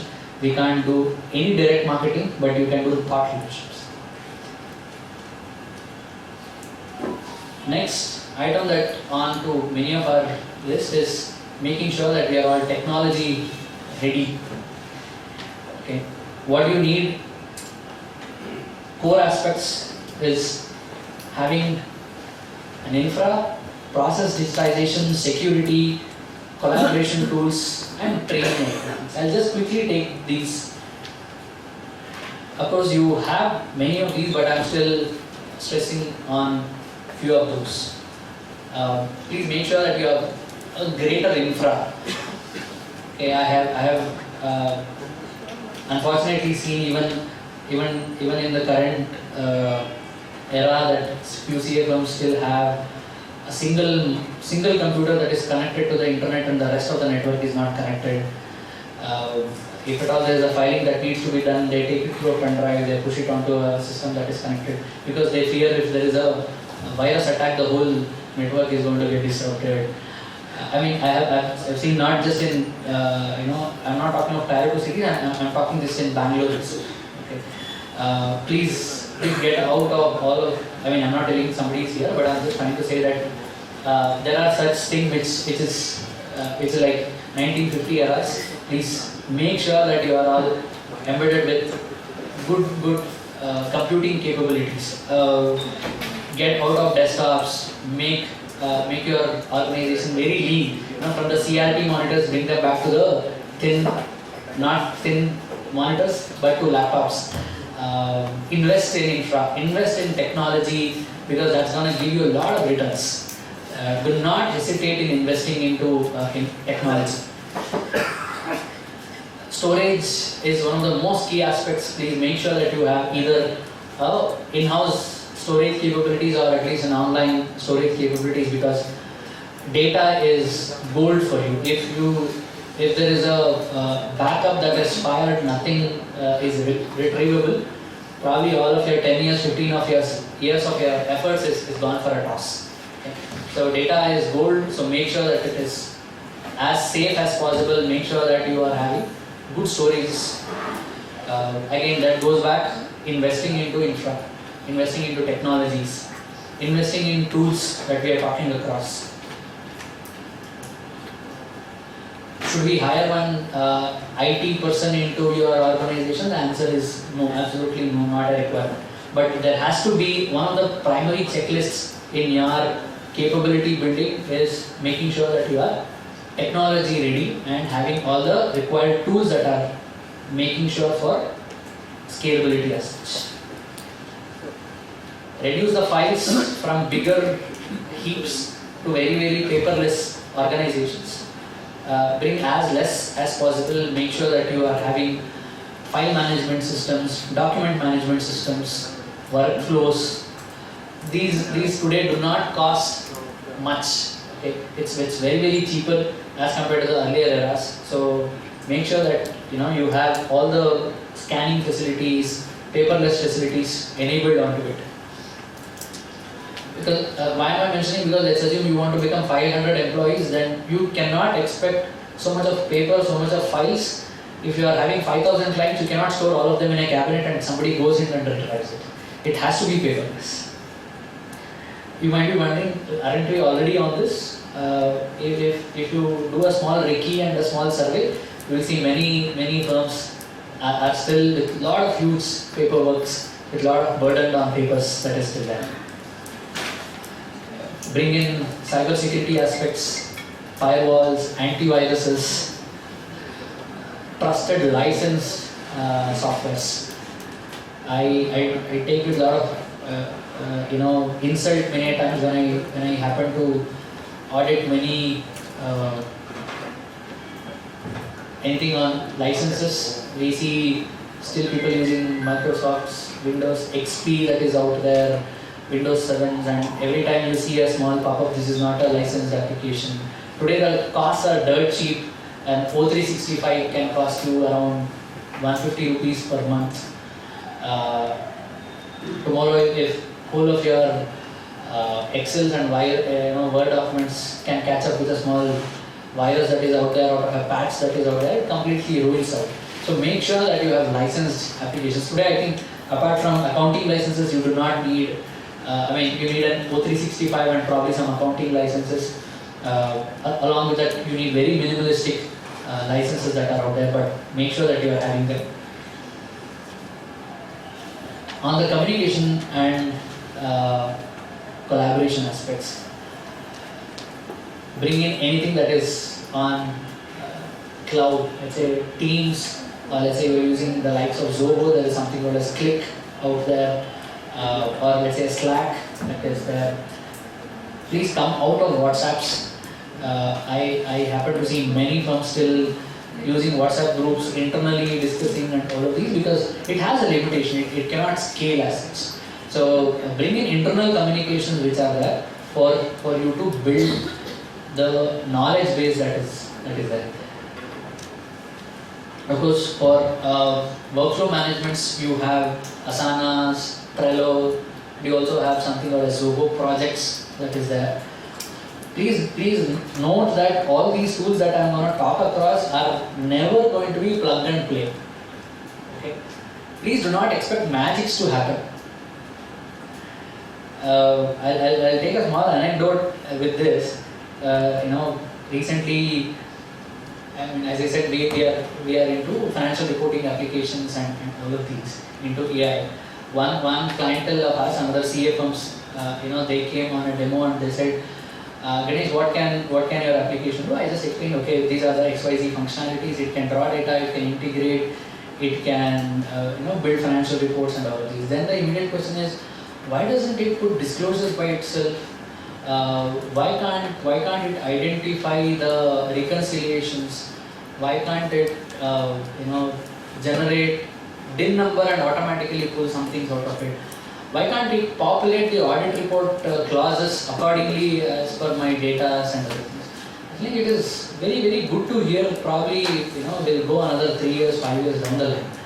But expecting AI and automation to do everything and anything, and expecting the moment you connect something, everything like a magic wand, it happens, is an unrealistic expectation. So when I many a times talk about these tools out there, the expectation is, Ganesh, you mentioned Zoho projects. We are using Zoho projects, it's not working for us. It doesn't work. You have to implement it. You have to set projects. You have to define checklists. You have to define tasks. You have to allocate tasks. You have to make sure every day you catch up with your team member and ask, why have you not updated the tasks? Why have you not closed this checklist? So technology does not do by itself. So you will see big organizations, they have big dashboards that keep showing what is happening, what is not happening. When I was practicing, I was using one of the applications. I could even simply use on my phone and say, okay, what were all the line items that closed today? What is the status of each project?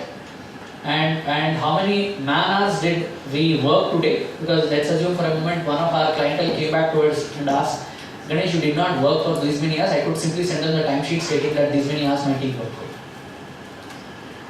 So just to give you an example, technology does not work by itself. You have to drive it.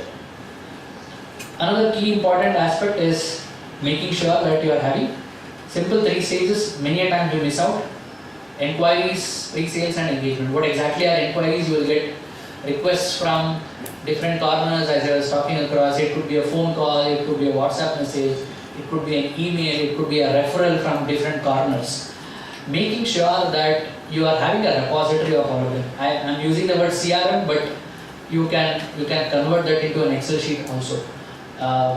Do you have a database of your clients? Okay.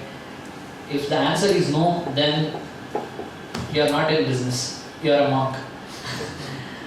When you mean database, mean what? What should it all include? Yes, I'm coming on to it. So I've just mentioned here a fundamental. When we talk of CRMs, what do we have? Name, email, phone numbers. What is their capabilities? What is the domain? What is the industry that they are working with? A fundamental profile of a client. It should be in a centralized repository. If you do not have this, then it's a big miss. I see even address books are not there in many CRMs. Only the partner has to share or a manager has to share. The address books are not there. Earlier I used to see there was address books that were written and printed. Now since everything is on mobile, now you don't have a shared address book across the organization. Please build a CRM, please build a centralized repository of your clientele. Why? Let's say for example you have written a LinkedIn article, you want to send a newsletter. Don't expect the newsletter to be sent only to the existing clients. Somebody who worked with you for last 10 years back, you send them also, they read it and they realize, oh, Ganesh can do this work for us. They'll come back to you.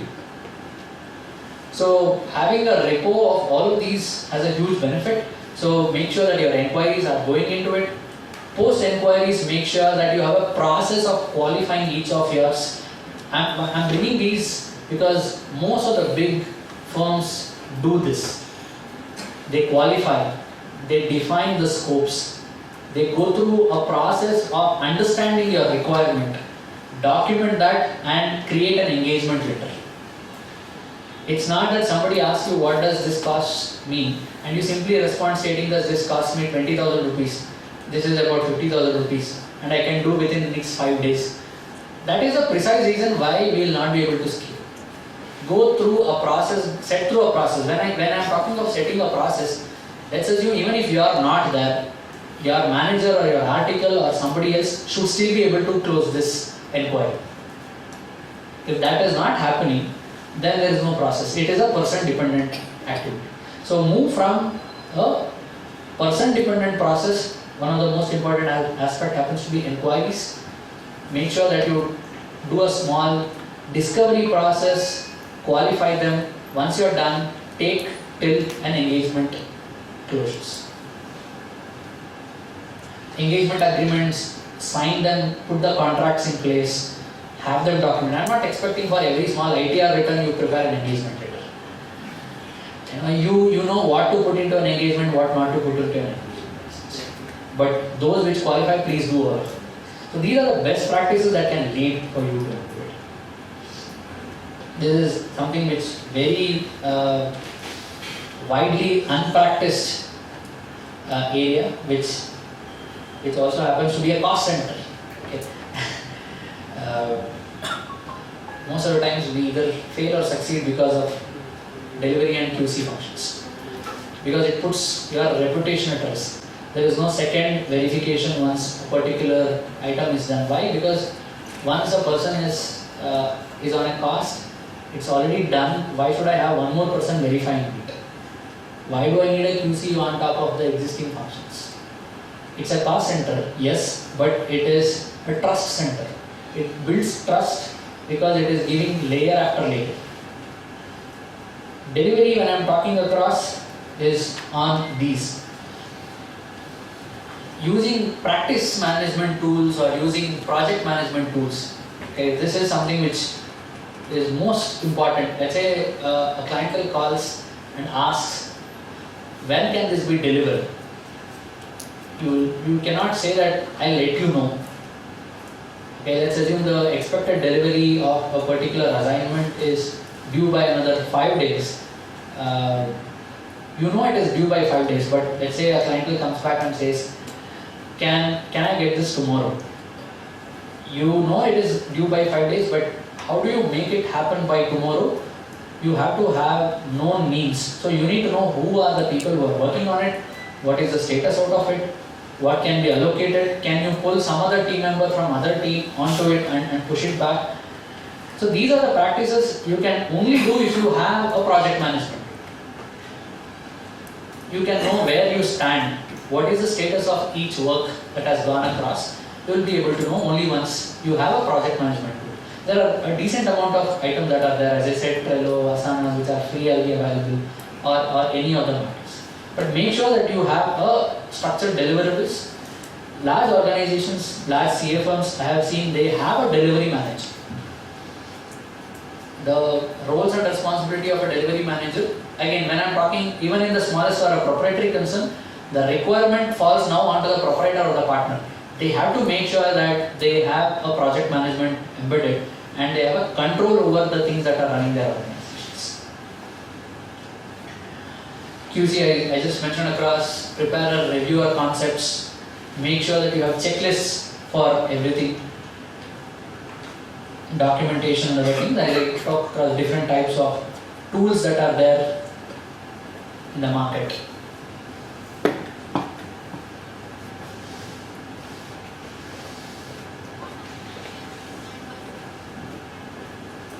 Knowledge base. This is only a proprietary version which is there in, I would say, big fours or larger organizations. Even mid firms fail to create this knowledge base. What is this knowledge base? Okay. A knowledge base is something which is a repository of all the knowledge that has happened in the past years or decades of your firm. It could be checklists, it could be templates, it could be case studies, it could be analysis, it could be workbooks, it could be anything that is there which can be reusable again and again. Why do we need this? People come and go, but if you have a centralized knowledge repository that is out there, as and when new people keep joining, you can simply onboard them quickly and you can train them quickly with many of these. Having them in centralized is the challenge. We have all of this. It is all decentralized, it is all existing in the respective folders of those clientele everywhere. But if I need to understand a particular aspect, I probably have to know that some person in the last third year has worked on this and I have to know, I have to go there and only pick them. Now this goes back on a fundamental requirement. You don't have a CRM, you don't know what works have gone to a clientele, and if I happen to search based on a particular assignment, I don't have a search capabilities. If you go to large multinational firms, they have huge setups done for this knowledge repository by themselves. Now do we need to invest? Answer is yes. You need to invest what? Time. You need to constantly make sure that you are investing time in building this knowledge base. So as and when you are adding more people, you make them on board, you make them learn quickly and you make them work, get things quickly using these knowledge bases. Clarification. So you have to centralize information, data, but I give to understand you also need to have some place where it can be retrieved in case of attack. Correct. So technically first putting them into a centralized repository is the biggest First thing. Yeah. first thing. Once you do, I'm just coming on to it. How do you build a knowledge base? Okay? Simple, smart, you don't have to think too big. Start small. Collect them. First of all, we don't do this. It takes a lot of time. Go to, make sure that whenever you have a lot of time, make sure that you go to individual folders, see if there is a knowledge base that has already got created, pull them up once in a week, once in 2 weeks, once in a month, pull them up, put into the repository as such. Choose a platform, it can be OneDrive, it can be Google Drive, it can be your own servers, but put into one place first. Once you put into a place, then you have a lot of means of structuring it. You can segregate by different domains, you can do by file types, lot of things. And today the technology is so robust that you can have search engine capabilities, you can have archiving capabilities, you can even train using many of the GPTs and things, you can even do trainings. Lot of things are there. But putting them into one single place is the biggest headache. So that I would say as one of the fundamental requirement of scaling and making it future ready. Last item that is on my list of scaling is the least spoken or least concentrated one. These three. I was mentioning, we bill ourselves, there is no finance team for ourselves. We don't have HR team, we don't have hiring teams. So build three aspects which people look forward for a lot of things. One is building people systems, that is having a strong HR person. It could be on hiring, it could be on retention, it could be on engagements. Have one person dedicatedly working for it, because when you need to hire, you can't be doing at a pace which you need. So building initial systems which is on people, followed with fundamental admin capabilities. You don't have to worry whether the water connections are running clear in your, whether you have lights which are properly coming, whether there is short circuits that are happening. So when you are growing large, there are a lot of smaller things that are to be taken care. Make sure that you are giving visibility to each of these also. The last happens to be Most important.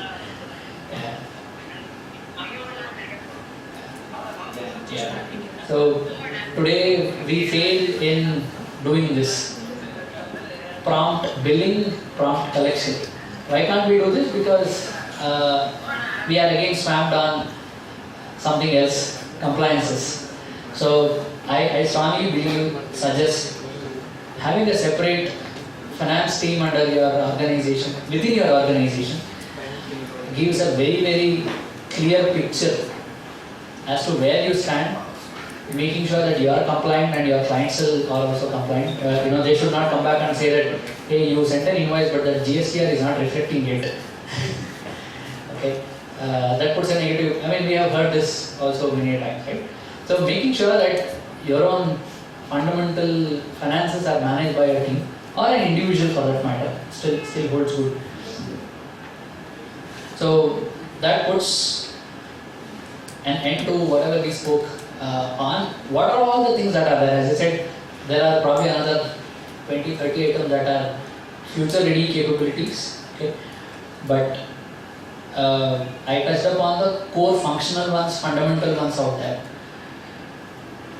Now comes the implementation or the execution part. If you all have heard and you just felt it was good, then I would say it should end with an execution. Even if it is small, even if it is a very minute aspect, it should have an impact on it. Okay. So whatever that you have heard, whatever you have put across, you might not be implementing everything, but I would say start small, put fundamental steps. You might have heard today 100 keywords, buzzwords, checklists, so many things. But I would say at least 1% on implementation will have a lot of impact on the message. This was what we spoke. Quick wins, maybe I will say, what can you do over the weekend? Small activity for you to take away. Create an onboarding checklist for as soon as you onboard a client. Create a small checklist. Every client you onboard, create this, have it, ship it. Centralize all your customer and clientele contacts. I'm not talking of profiles. Create only the contacts, that's fine. Let it not be on your phone. Let's say your phone is tomorrow dead. The contacts go away. You might say, okay, I have a Google backup and all of this. But still on an immediate basis, have it. Simple stuff. Long term, make sure that you are investing in technology, investing in teams, create the knowledge base. So these are the three things which gives you huge benefits in long terms. They don't give you benefits in shorter terms. Build on it. Lastly, if you can take a minute or two in putting small thoughts, as I said, even if you forget 90%, just put to yourself that what can be your one or two action items. That gives immense pleasure if tomorrow, whenever you meet me, Ganesh, you said some stupid thing the other day, I implemented it and it's giving me results. That gives a lot of applause too. With this, I conclude today's ideas, suggestions with one small statement stating that best firms are not lucky. They are always intentional, they are always with efforts. Okay, so expecting it to happen by chance, by luck, will never happen. Please go back. If you are looking on to designing, it's a craft. Okay, it doesn't happen by itself. Please go back and, if there is something, an iota that you can take and start designing, I'll be looking forward to hear from you. That's a fantastic statement that you made. Thank you. I'm open for questions. Yes.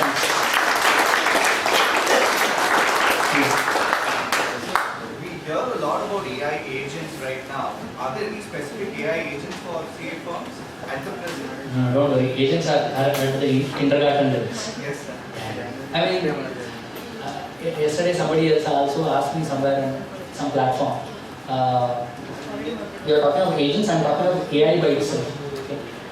AI by itself is very nascent stage, especially when it comes to finance, to audits, anything that we deal with.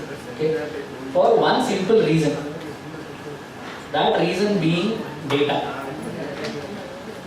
You have to know, maybe if the grant provides an opportunity, I'll talk once more on data modeling and training, how it happens. I'll just give you a small 20 seconds, 30 seconds brief.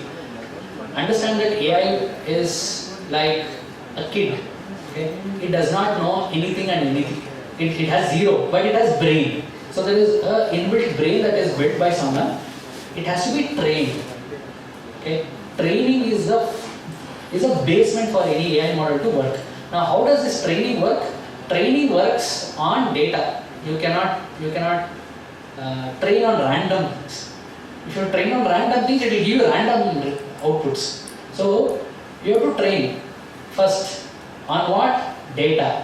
Now, if you have to train on data, you need data. Third most important, you need data, but that data needs to be centralized, and that data needs to be in huge numbers. It is not in small numbers, it is in huge numbers.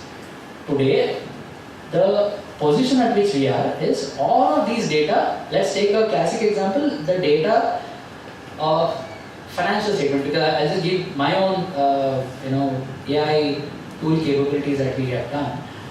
For us, we have to synthesize. I'll give a classic example. When you bring in the data into our application, automatically I need to classify to which note and which things it should go. That's a model that we have built. It took almost 2 years because I cannot come to you and ask, please give me your clientele data.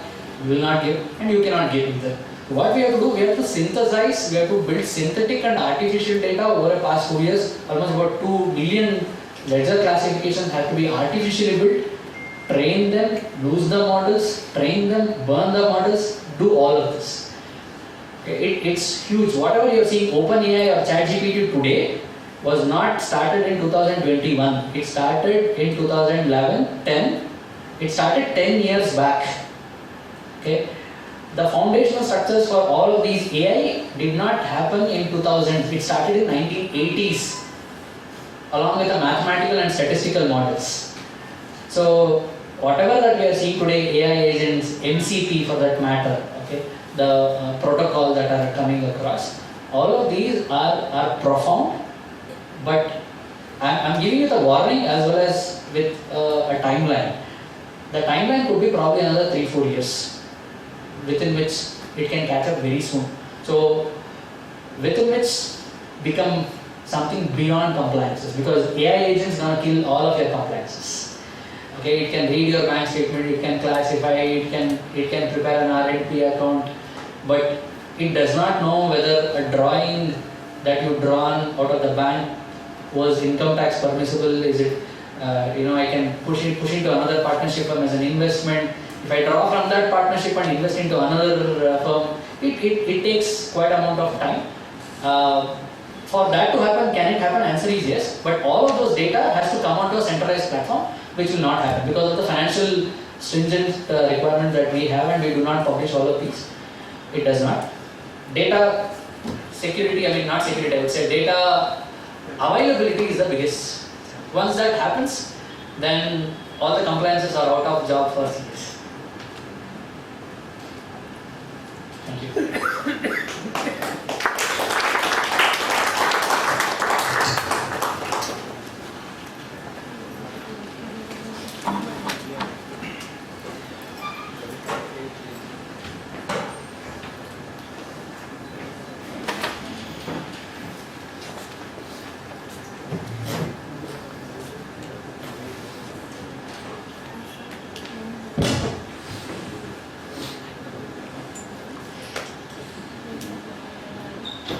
Bus, thank you, sir. As the Secretary Bangalore branch, on behalf of the management committee and all the members present here, I would like to thank the speaker for the session on ready CA firms. A round of applause. I request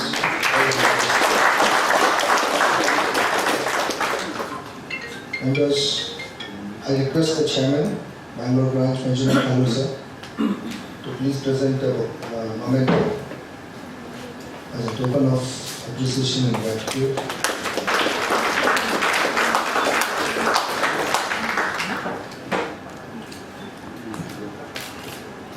I request everyone to please register for the annual conference, state level conference that is happening on August 29th and 30th. Tomorrow is the last date for the early bird prize, is to register for it. Thank you one and all. Good night.